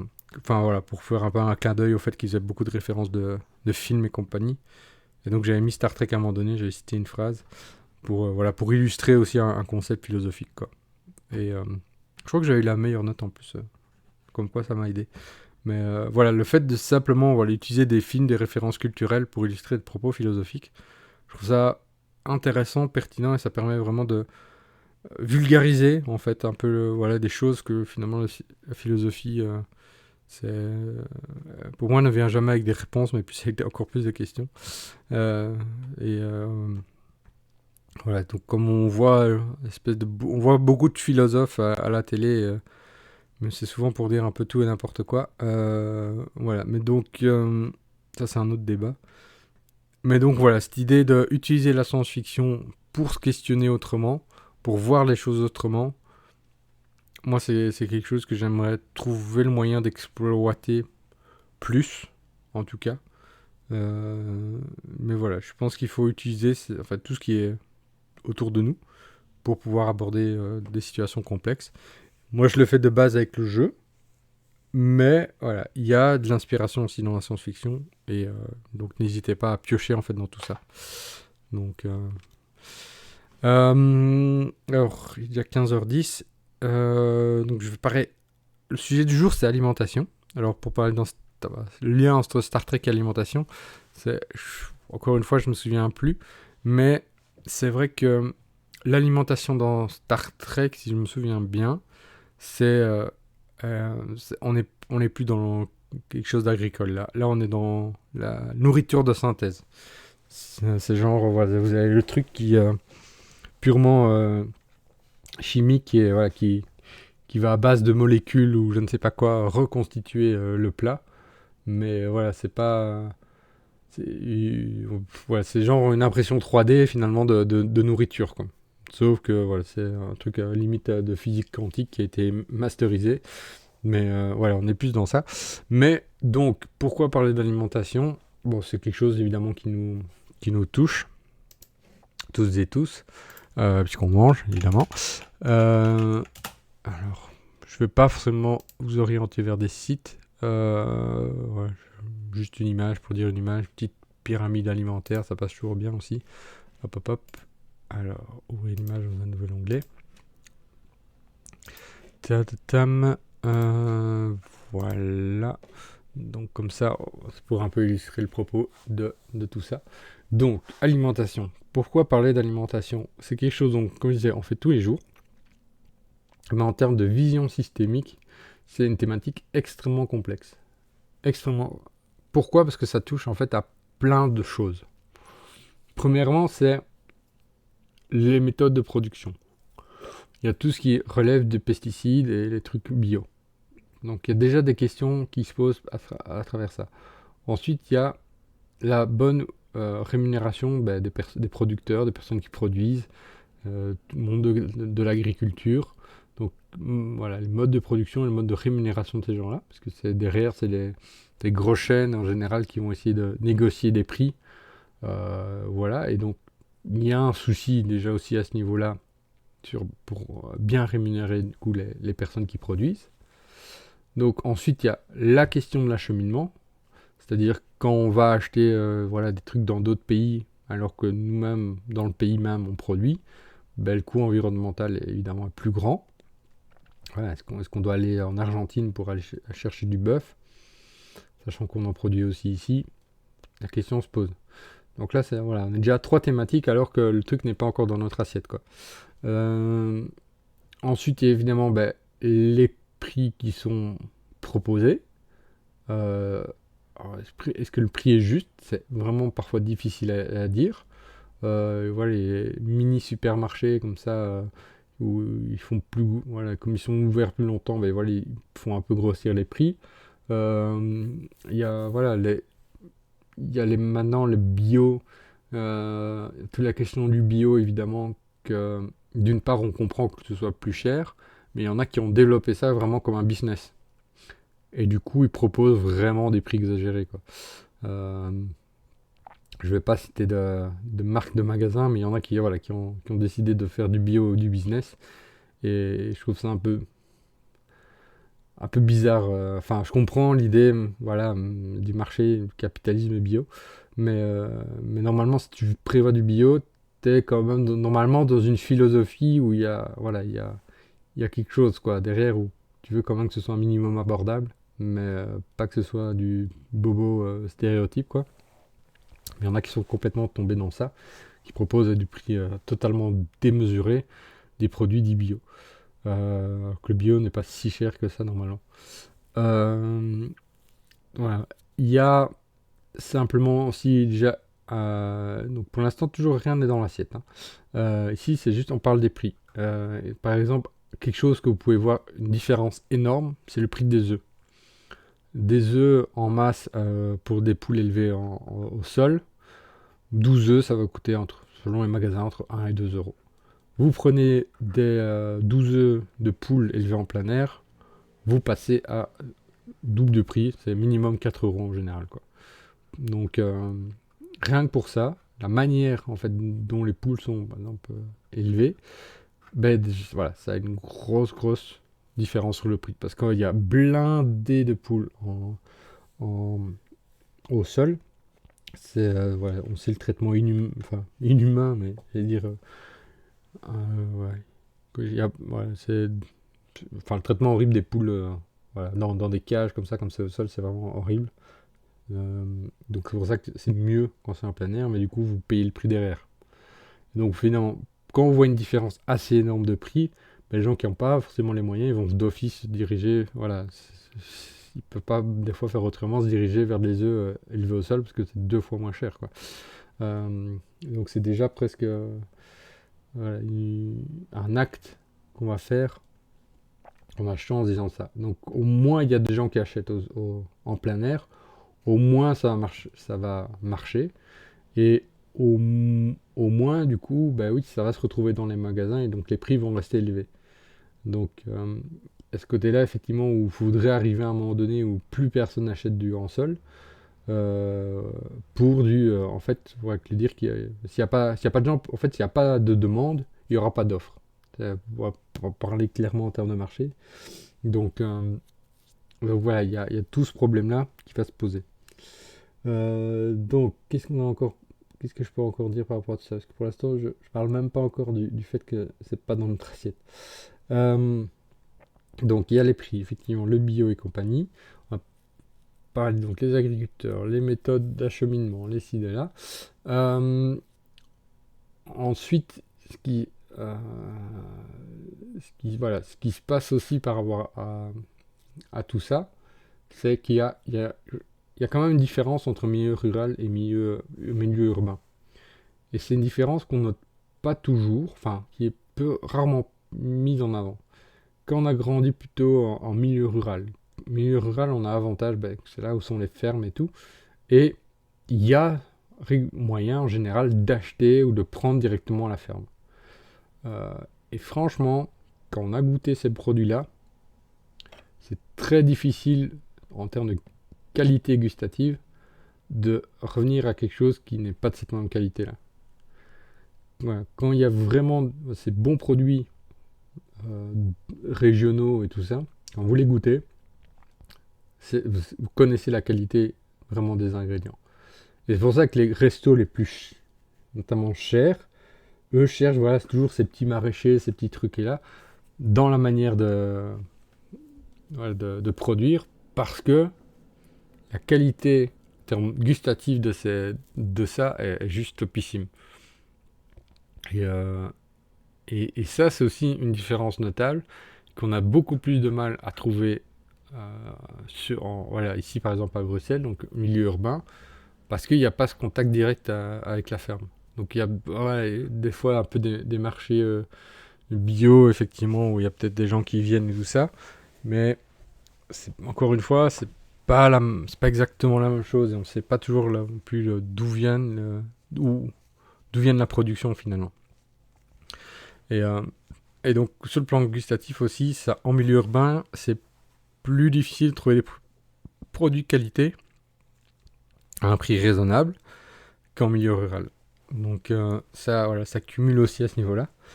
Et maintenant, quand on parle enfin, quand ça arrive dans notre assiette, il y a finalement qu'est-ce qu'on va acheter vraiment, quoi. Et on vous dit, voilà, 3, voilà, de 5 fruits et légumes par jour, des choses comme ça. On voit ici, ben, l'idée de la pyramide, c'est il faut manger blindé de fruits et légumes. Parce que ça, voilà, c'est très bon pour la santé. Boire beaucoup d'eau, on vous l'a déjà dit aussi. Je regarde un peu le message. Hop. Donc, c'est ça. Donc ça, c'est le minimum voilà, qu'il faudrait au moins avoir chez soi. Ensuite, tout ce qui est féculent, bah, évidemment, on propose plutôt des féculents de qualité. Après, on va dire, voilà, un peu ici, ben, viande, voilà, certains types de viande, certains types de poissons aussi. Voilà, un peu de matière grasse. Voilà, après, on a des trucs voilà, un peu plus caloriques et tout, qui sont un peu plus mauvaise qualité. Euh, ouais, on va vers le plus en plus gras, en tout cas. Et les produits laitiers, notamment ceux qui sont plutôt quand même relativement gras, mais il faut quand même un minimum de produits laitiers aussi, quoi. Euh, et donc, bah oui, quand on voit tout ça, et qu'il faudrait en fait suivre tout ça, ben c'est pas facile non plus finalement pour tout le monde. Si vous devez vraiment vous acheter tout ça et tout, au prix des courses actuellement, surtout après Covid et le coût de l'énergie, vous avez pas toutes les bourses n'ont pas les moyens de couvrir tout ça. Il faut vraiment être très sélectif et comme je disais, si on veut acheter du bio, des choses comme ça, là ça devient vraiment impossible. On risque d'acheter beaucoup du surgelé parce que ça revient beaucoup moins cher. Si on achète du poisson ou de la viande en surgelé, ben oui, le prix au kilo est beaucoup moins cher. Du coup, c'est plus intéressant d'aller chez un petit boucher ou voilà, vous allez acheter le produit de qualité, mais ça va être un peu plus cher, évidemment, quoi. Euh, donc, il y a tous ces aspects-là à penser. Donc, ici, en termes, voilà, d'acheter le lien santé-bourse, voilà, comme quoi il est difficile à accéder. Et, euh, et puis, il y a des moments où aussi vous voulez faire plaisir, donc voilà, il y a quelque chose d'addictif derrière la nourriture. Je sais pas si on a un peu. Non. Et donc, voilà, les activités ici pour les enfants, pour voilà, savoir. Et donc, voilà, on retrouve ici encore une autre petite pyramide alimentaire, mais c'est en tout petit là, malheureusement. Mais donc, voilà, on vous dit beaucoup d'eau, petits céréales, légumes, fruits. Ici, par exemple, on nous dit les céréales dérivées sont plus importants que fruits et légumes. Donc, déjà, on n'a même pas les mêmes pyramides d'un truc à l'autre, quoi. Euh, Ici, par exemple, les produits laitiers sont ici. Donc ouais, c'est un peu... Voilà, si déjà ici les produits laitiers, ils ont l'air tout en haut, j'en vois pas ici. Et voilà, ici on a une autre pyramide. Donc déjà, si quelqu'un voilà, lambda tape sur Google et cherche un peu des infos, voilà, il va pas trouver la même chose. Ici on retrouve voilà, le produit... hop, je vais faire l'image en plus grand si on sait. Ouais, ici on retrouve déjà un peu la même image où on mettait les matières grasses et puis tout ce qui est sucre et compagnie au-dessus. Euh, mais en fait, il y a aussi, et donc là on a parlé de qualité d'alimentation pour la santé, et il y a, donc on voit que là j'ai déjà cité au moins 6-7 problèmes, et vous n'avez pas encore mangé, c'est à peine dans votre assiette. Et, euh, et après, il y a évidemment toute question de qualité pour la santé, mais aussi la quantité pour finalement éviter les problèmes d'obésité et tout. Donc, c'est un sujet sur lequel il faut faire attention, déjà pour soi, pour sa santé, et ouais, de manière un peu, non, même pas caricaturale, mais en tout cas, voilà, à l'époque auquel on vit, il faut faire attention aussi par rapport aux ressources et à la planète. Et donc, faut gérer ça aussi. Il faut avoir ça aussi en tête quand on achète. Et il y a l'aspect simplement financier direct qui, lui, vient aussi mettre une contrainte finalement dans tout ça. Donc, comment arriver à s'en sortir pour consommer finalement éthique, pour consommer pour sa santé, voilà, pour consommer en respectant tout le monde et tout. Quand on n'a pas la grosse bourse, on ne sait pas y arriver. Ou en tout cas en milieu urbain, c'est ça que je précise, en milieu rural, quand on a accès directement à la ferme, des choses comme ça, franchement, il y a vraiment moyen. À l'époque, grands-parents, aussi, il y avait moins de possibilités. Donc, c'était, voilà, il y a l'endroit où on rangeait les pommes de terre, on avait les pommes de terre à chaque repas. On avait voilà, les fruits et légumes du marché aussi. Et la viande, c'était voilà, la petite viande du boucher du coin ou de la ferme du coin. Les produits laitiers, moi, voilà, ce que j'ai connu, c'était vraiment aussi directement de la ferme. Donc, oui, c'est moins cher, c'est plus accessible et vous avez directement la qualité, quoi. Et ça, en ville, c'est très difficile à avoir. C'est très, très difficile à avoir. À moins d'avoir une voiture, justement, et d'aller voilà, faire le tour des fermes et compagnie, de devoir passer en milieu rural pour acheter tout ça. Ben voilà, si vous êtes en ville, vous avez la grande distribution. Et donc vous allez, c'est comme pas les moyens, vous allez chercher les produits les moins chers. Et les produits les moins chers sont pas ceux qui sont mieux produits, c'est pas ceux qui rémunèrent le mieux les agriculteurs et agricultrices. C'est pas, voilà. Et donc il y a plein de contraintes, plein de compromis que vous devez faire. Et c'est chaud, et on parle juste d'alimentation. Et je sais pas si vous posez autant de questions que moi par rapport à tout ça. Et pour moi, c'est vrai que c'est toujours un dilemme. Les œufs, par exemple, c'est clair que financièrement, je préférerais acheter des œufs élevés des poules au sol. Mais j'achète toujours des œufs plein air. Voilà, ça me coûte le double du prix. Mais au moins par rapport à ça, voilà, je fais plus. Enfin, j'essaie de faire un petit effort, quoi. Et j'en mange, je me contente de un par jour. Voilà, au petit déjeuner. Donc moi, mon petit déjeuner favori, c'est une banane, c'est un œuf, c'est un yaourt pour le produit laitier 0%, comme ça, voilà. Moi, je fais un peu attention à ma santé, c'est pas trop gras. Et du muesli, parce que le muesli, ça coûte pas cher. Et, euh, et donc ça aussi, c'est bon pour la santé, tout ce qui est féculent et céréales. Et un petit café. Voilà, ça c'est mon petit déj qui me permet de bien démarrer ma journée. Donc ça me permet d'avoir un peu tout. On dit voilà, on a le muesli, on a ici la banane, on a le petit yaourt, on a l'œuf et le café. Voilà. Euh, donc du coup, voilà, ça, voilà, ça me permet de respecter correctement la chaîne alimentaire aussi ici. Donc cette pyramide. Donc, je fais quand même donc attention sur le plan santé et attention sur le plan voilà achat, où que je disais, j'achète des jeux en plein air, j'achète voilà des bananes. Malheureusement, c'est très bon, mais je crois que c'est pas produit en Belgique.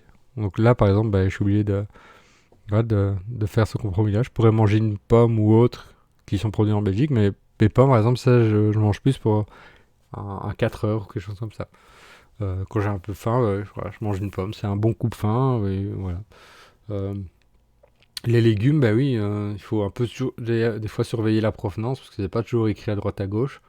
Mais ce qu'on peut faire, c'est effectivement consommer des légumes de saison. Ça, c'est ce que font tous les restaurants, évidemment, qui essayent de respecter ça. C'est consommer les légumes de saison. Donc ici, c'est la période. En Belgique, c'est les chicons. En France, c'est les endives. Mais voilà, c'est super bon. Et voilà, c'est les moments où c'est les moins chers, en plus, les légumes de saison. Mais donc, du coup, ça veut dire qu'il faut s'informer sur c'est quoi les légumes de saison. Donc, ça demande d'être au courant de tout ça.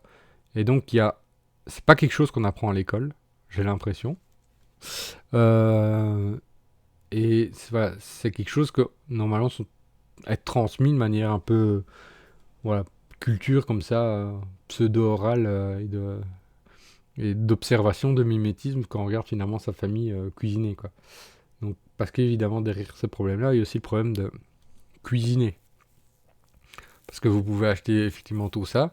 Ici, moi, l'avantage du petit déjeuner, comme j'expliquais, en une minute, c'est fait. Donc, je vois pas. Ça aussi, l'avantage du petit déjeuner rapide. Mais dès que vous voulez aussi quelque chose de qualité, il faut savoir un minimum cuisiner. Sinon, vous allez faire des pâtes tous les jours, quoi. Et, euh, et donc, apprendre à cuisiner, encore une fois, ça, c'est pas quelque chose euh, qui est fort mis en avant et très accessible. À l'époque, quand on séparait encore les filles et les garçons de l'école, oui, et que c'était encore très stéréotypé. Voilà, on apprenait aux filles des cours de cuisine. Et du coup, c'est pour ça qu'on est toujours avec ouais, nos grands-mères, elles savent super bien faire à manger. Parce qu'en fait, elles ont appris simplement. Et il y a plus, et du coup, ça. En côté, c'est bien que les écoles, voilà, il n'y ait plus ce côté-là stéréotype, mais du coup, toute la culture de la cuisine a aussi un peu disparu.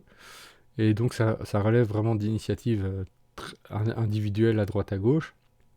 Et, euh, et c'est un peu dommage parce que cuisiner, c'est un truc qu'on fait aussi au quotidien, quoi.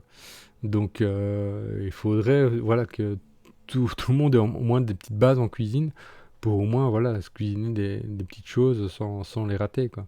Parce que sinon, quand on n'aime pas cuisiner, quand on ne sait pas cuisiner, on va se retourner vers les plats préparés, les plats facilement faits, et des trucs comme ça. Donc, et on la pyramide, là, elle va plus du tout être respectée.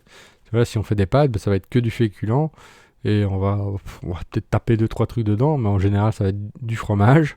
Voilà, et des matières grasses, quoi. Genre l'huile d'olive ou voilà, le pesto et compagnie. La crème, voilà. Donc on va peut-être mettre au mieux des champignons, peut-être un peu. Mais bon, ça va être totalement disproportionné, quoi. Les plats préparés, ils sont blindés de sel aussi, du sucre et des trucs comme ça. Donc, en termes de santé, c'est pas top. Donc voilà, là je partage un peu les réflexions un peu comme ça brutes, mais c'est pour montrer à quel point finalement c'est complexe euh, d'avoir une assiette qui répond à plein de critères. À partir du moment où on est conscient de tous ces critères-là. Donc les critères liés à l'éthique, critères vraiment sociétaux et critères purement santé, quoi. Si on veut tout respecter, il faut avoir de l'argent. Et tout le monde n'a pas cet argent-là. Et donc il faut pas que de l'argent, il faut aussi, voilà, par exemple simplement des connaissances en cuisine. Et ça, effectivement, on peut se payer des cours de cuisine si on voulait. Mais voilà, il y a tous ces aspects-là à prendre en considération. Donc comment on peut espérer résoudre tout ça? Alors j'ai pas les solutions, mais voilà, il faut essayer de, comment on gère les compromis finalement. C'est pour ça qu'un peu le lien avec Star Trek où effectivement on a ce regard externe et tout. Mais il faut voilà, essayer comme dit, l'eau plutôt que l'acheter en bouteille, boire l'eau du robinet. Voilà, ça c'est une forme de chose qui est possible. Si on a l'occasion de boire de l'eau du robinet, autant le faire. Normalement en ville, ça devrait pas poser de problème. Donc financièrement, c'est plus intéressant et pour la planète, c'est plus intéressant. Voilà, tout ce qui est voilà ici, tout ce qui est lié aux céréales et compagnie, ça va être mieux les choisir, mais surtout en fait c'est par rapport aux quantités. Il faut des fois peser pour éviter de trop consommer. Fruits et légumes, on va privilégier ceux de saison, c'est ceux qui sont moins chers. Produits laitiers, encore une fois là ici, ceux les moins chers, effectivement, c'est pas toujours ce qu'il y a de mieux, mais donc on peut essayer de trouver un truc peut-être un peu plus cher, mais qu'on va consommer sur le plus long terme. Viande, voilà, viande et poissons, et c'est aussi on va essayer de trouver quelque chose de compromis en se disant je vais pas manger genre du bœuf tous les jours parce que ça coûte cher, donc je vais un peu varier, poisson effectivement et compagnie, parce qu'il voilà, y a des choses qui coûtent un peu moins cher, mais il faut être tout au courant de ce qui existe, il faut vraiment prendre le temps dans le magasin. Matières grasses, voilà, on va faire gaffe à l'utilisation des matières grasses. Il y en a qui mettent du beurre sur tout. Moi c'est vrai que le beurre j'utilise très rarement en fait, mais voilà, donc pas forcément mettre du beurre sur tout. Produits sucrés, là c'est clair que ça c'est le sucre, voilà, on aime bien des fois dans son petit café ou quoi, mais voilà, c'est aussi des choses qu'il faut limiter. Parce que déjà, financièrement, c'est plus intéressant de limiter.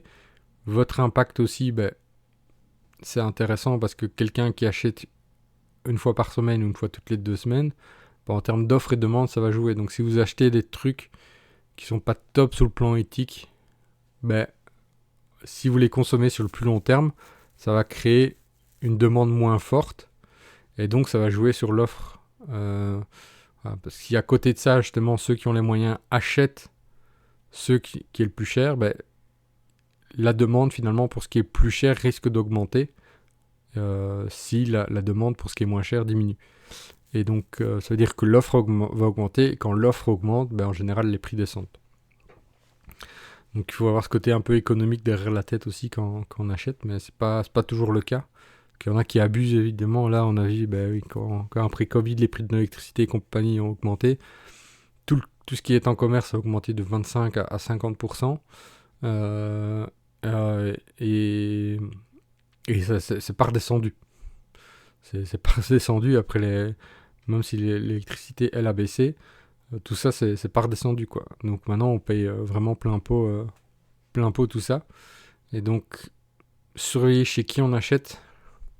Et c'est ça qui est très difficile en ville. Il faut vraiment bien savoir ce qui se fait. Par exemple, Colruyt dit voilà, c'est les moins chers du marché. Alors oui, mais parce qu'il y a toujours une astuce derrière, c'est les moins chers du marché dans votre coin.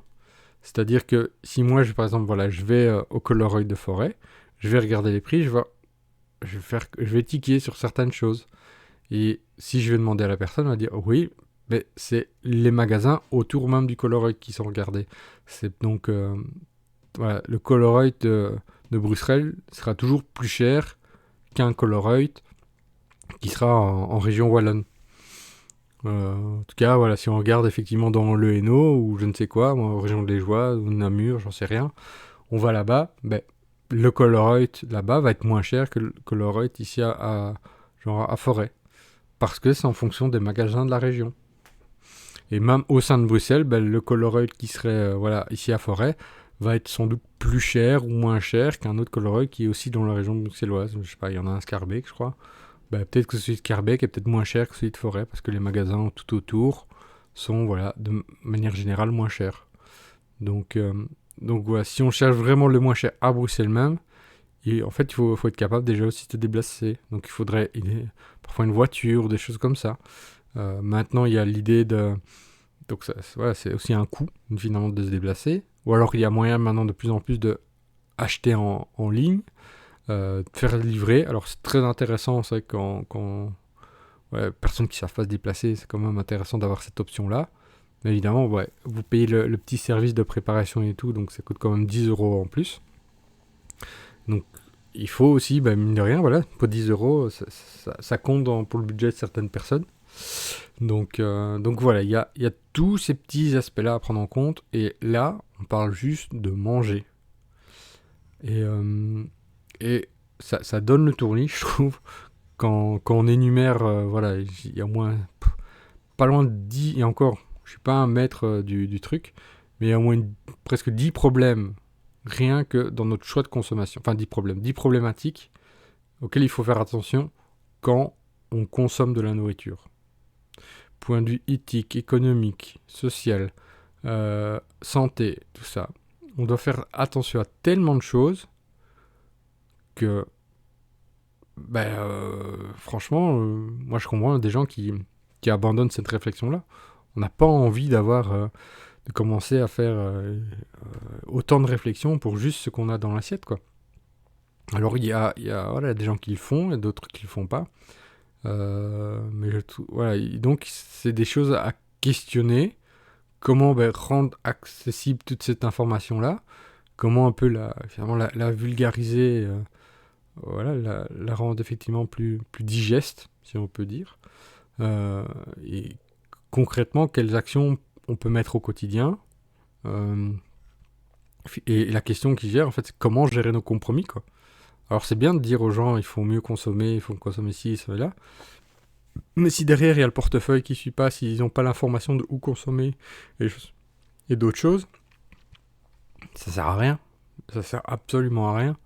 Donc si t'as le Coloroid là, justement, si t'habites à côté du Coloroid de Forêt et qu'on te dit tu dois aller jusqu'à Woluwe Saint-Pierre, c'est meilleur. Non, en fait, les gens vont d'office aller au Coloroid de Forêt s'ils habitent à côté. Donc voilà, il y a des choses comme ça où faut prendre compte un peu de l'aspect psychosocial aussi, quoi. Donc l'idée c'est vraiment concret. Si on veut vulgariser tout ça, c'est effectivement leur faire prendre conscience de tout ce que ça soulève comme question, mais surtout en fait les aider dans leur choix et dans les compromis. Parce que c'est ça, on est obligé de faire des compromis en fait. Un budget limité, on est obligé de faire des compromis. Et donc il faut aider les gens à résoudre ces dilemmes et à faire ces compromis. Il y en a qui le font sans problème, mais tout un tas de gens qui disent ok, comment je vais faire? Et parce qu'il y a ce côté culpabilisant en fait de dire tiens, aujourd'hui je vais prendre un coca. Et on dit ouais, mais tu as pris un coca, patati patala, c'est mauvais pour la santé, c'est une grosse compagnie, patati, voilà. Donc il y a eu par exemple, vous voyez les Nutri-Score, c'est pour la santé. Alors là, encore une fois, oui, mais vous voyez qu'il y a plein de produits où il n'y a pas le Nutri-Score parce que ça n'a pas été rendu obligatoire. Et ça n'a été pas rendu obligatoire. Pourquoi? Parce que justement, Pepsi, Coca-Cola et compagnie n'étaient pas du tout d'accord sur le Nutri-Score. Effectivement, ça allait être très mauvais pour eux. Donc Mais voilà, ça donne un indice santé. Et ça donne un indice santé direct pour dire est-ce que c'est plutôt bon ou pas pour ma santé. Ça, c'est une manière de rendre accessible l'information. Mais vous avez énormément de labels différents. Et qui connaît tous les labels? Qui sait voilà. Il faut vraiment être informé pour savoir que ça, c'est de la pêche responsable. Ça, c'est voilà, c'est l'élevage correct. Ça rémunère bien l'agriculteur. Ça, voilà, c'est tous ces petites choses-là, en fait. Il y a plein des trucs. Il y a plein des trucs. Et même quelqu'un de relativement informé peut avoir une idée générale de c'est quoi le label. Mais franchement, quand vous regardez tous les labels quand vous allez acheter, je vois pas les gens passer 3 heures à regarder à chaque fois ce qu'ils achètent, quoi. Donc, c'est pour ça que maintenant il y a des applications et tout ça pour un peu savoir. Mais donc, ouais, il faut un peu mieux uniformiser tout ça, mieux centraliser tout ça. Et donc, il y a beaucoup de taf à faire, rien que sur ce sujet-là, quoi. Et donc, voilà, l'idée c'était ça un peu d'aujourd'hui, c'est de montrer toute la complexité d'un sujet qui paraît à première vue simple, mais quand on a un point de vue systémique, on comprend que c'est pas simple du tout. Et qu'il y a beaucoup de taf à faire sur le plan notamment de l'information, de l'accessibilité à l'information, de l'accessibilité à la nourriture. Voilà, pour citer un autre exemple, après je vais un peu arrêter, mais il y a plein d'invendus.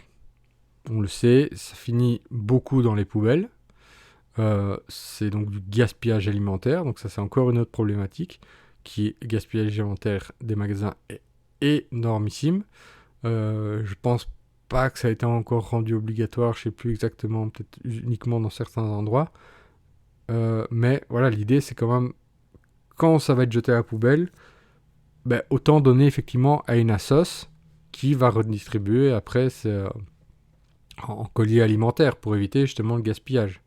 Seulement, depuis quelques temps maintenant, il y a genre des petites entreprises qui sont créées pour récupérer tous ces invendus, pour récupérer tous ces invendus et finalement les revendre 50% du prix ou des choses comme ça pour éviter en fait que ça devienne des purs invendus, quoi. Mais seulement, tout ce qui va vers ces petites entreprises ne vont plus vers les associations.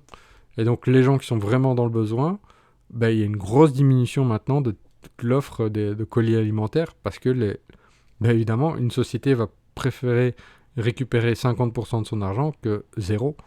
Donc là on arrive encore à une autre problématique qui concerne le gaspillage alimentaire. Nous-mêmes, voilà, on est énormément à gaspiller de la nourriture. Pour ça que faut faire attention, ça c'est quelque chose quand même qu'on est capable de mettre en place. Faut pas forcément des Tupperware et tout, mais faut consommer, faut acheter ce qu'on va vraiment consommer. Donc il y a des trucs qui se gardent longtemps, effectivement, comme les pâtes et compagnie. Mais les légumes, si il y a des légumes qui peuvent se garder au frais plus facilement. La viande et tout, c'est vrai qu'avoir un congélateur, ça aide beaucoup. Quand vous savez que vous n'allez peut-être pas manger ça finalement aujourd'hui, voilà, au moins si vous pouvez congeler, ça va se permettre de garder de la nourriture plus longtemps. Notamment, oui, les légumes, il y a plein de moyens de garder les légumes au frais aussi, enfin au congélo. Donc il faut aussi avoir cette possibilité-là, parce qu'un congélo, pour les gens encore qui n'ont pas les moyens, ils ont souvent un petit frigo où l'espace congélateur est minime. C'est peut-être mettre 2-3 trucs maximum, et après c'est déjà mort, quoi. Donc je suis sûr, en fait, les gens ont déjà développé plein d'astuces, et que ce serait intéressant aussi de creuser finalement toutes ces astuces-là, et de partager en fait ce savoir-là entre personnes. Et donc tiens, comment moi j'arrive à faire tous ces compromis-là, comment j'arrive à gérer mes compromis, comment ça peut inspirer d'autres personnes à faire aussi, à gérer ces mêmes compromis-là, quoi. Donc voilà, c'est complexe. C'est complexe, mais voilà, il y a des potentialités par rapport à tout ça. Donc, voilà, je sais, c'est très, très long. Et comme je savais que je parle voilà, je prépare jamais vraiment beaucoup l'émission avant, soit je me redis, ou soit c'est un peu complexe aussi à me comprendre. Mais et donc voilà, vous pouvez réécouter, hein, s'il n'y a pas de souci. Mais donc voilà, l'idée c'est ça, c'est montrer que derrière un sujet simple, c'est souvent une problématique complexe, qu'il y a beaucoup de choses à prendre en considération, et que derrière ces considérations-là, il faut quelque chose qui se raccroche aux gens et au quotidien des gens. Ça, c'est hyper important. C'est une des solutions, c'est vraiment ça. Comme je disais, les gens doivent faire des compromis. Et donc, ça sert à rien de venir avec quelque chose de moralisateur, toujours, parce que c'est souvent ça qui arrive. C'est on vient, il faut faire ci, il faut faire là. Alors oui, les gens sont au courant en général, en moyenne. Après, il y a des gens qui ne sont pas informés suffisamment, mais de manière générale, les gens sont plus ou moins informés de ce qu'ils doivent faire. Mais il y a des moments où on ne sait pas tout faire. Et donc, ça veut dire faire des compromis. Et comment on arrive à ces compromis, c'est ça une des clés qu'il faut un peu, voilà, il faut un peu soutenir. Donc, et ça, faire des compromis, c'est quelque chose qu'on doit souvent faire en jeu. Souvent, vous devez réfléchir à quelle action vous allez faire. Quelle action va vous bénéficier. Et donc, je trouve ça intéressant d'utiliser cette approche jeu-compromis avec que nous, on doit faire régulièrement aussi, c'est des compromis dans notre quotidien. Donc, pourquoi pas un jour, il faudrait que j'arrive à créer un jeu tout autour de ces aspects-là. Comment gérer toutes ces contraintes, faire ces compromis. Voilà.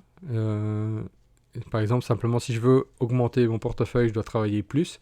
Mais si je travaille plus, j'ai pas le temps de faire les cours, j'ai pas le temps de cuisiner, des trucs comme ça. Et donc, ouais, ça pourrait être des mécaniques intéressantes à creuser. Je vais réfléchir à ça. Mais donc voilà.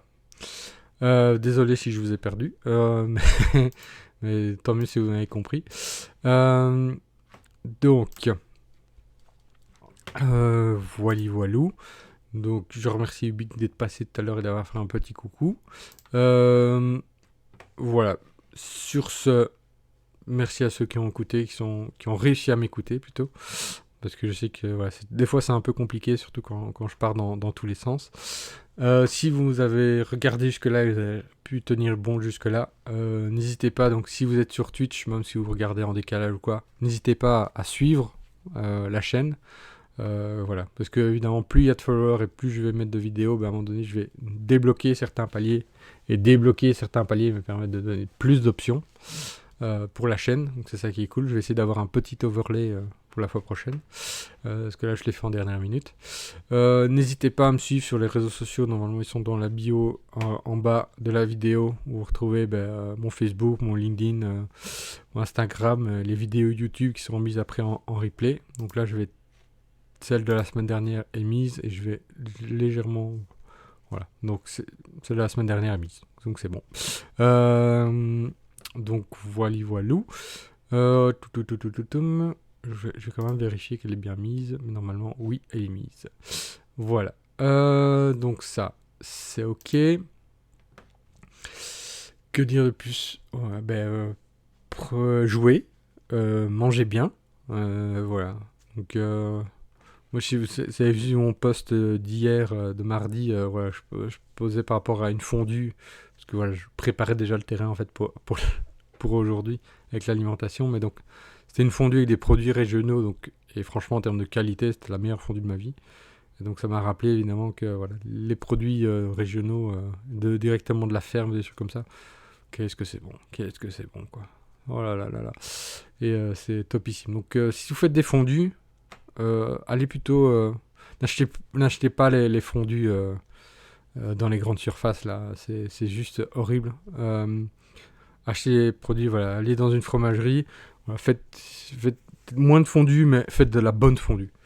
Et franchement, vous me remercierez quand vous aurez mangé de la fondue de qualité. Donc voilà. Je ne sais pas quand vous regardez, mais passez une bonne journée, une bonne soirée, une bonne nuit. On se dit rendez-vous la semaine prochaine, normalement. Je ne sais pas encore non plus. Ah, si, j'ai déjà une idée plus ou moins de thématique, mais on verra bien un peu. Voilà, j'ai plein d'idées de projets aussi en tête et qui sont en voie de construction, donc j'espère aussi que je vais pouvoir vous en parler. Il y en a au moins un, j'espère pouvoir vous en parler dès la semaine prochaine. C'est un tout petit projet. Mais voilà, je publierai ça sur les réseaux sociaux. De toute façon, et demain, voilà, si vous voulez en avant-première, je ferai un petit post sur Star Trek pour un peu résumer mon propos. Et peut-être que je ferai voilà, sur l'alimentation aussi vendredi, tant qu'à faire, pour aussi un peu résumer mon propos.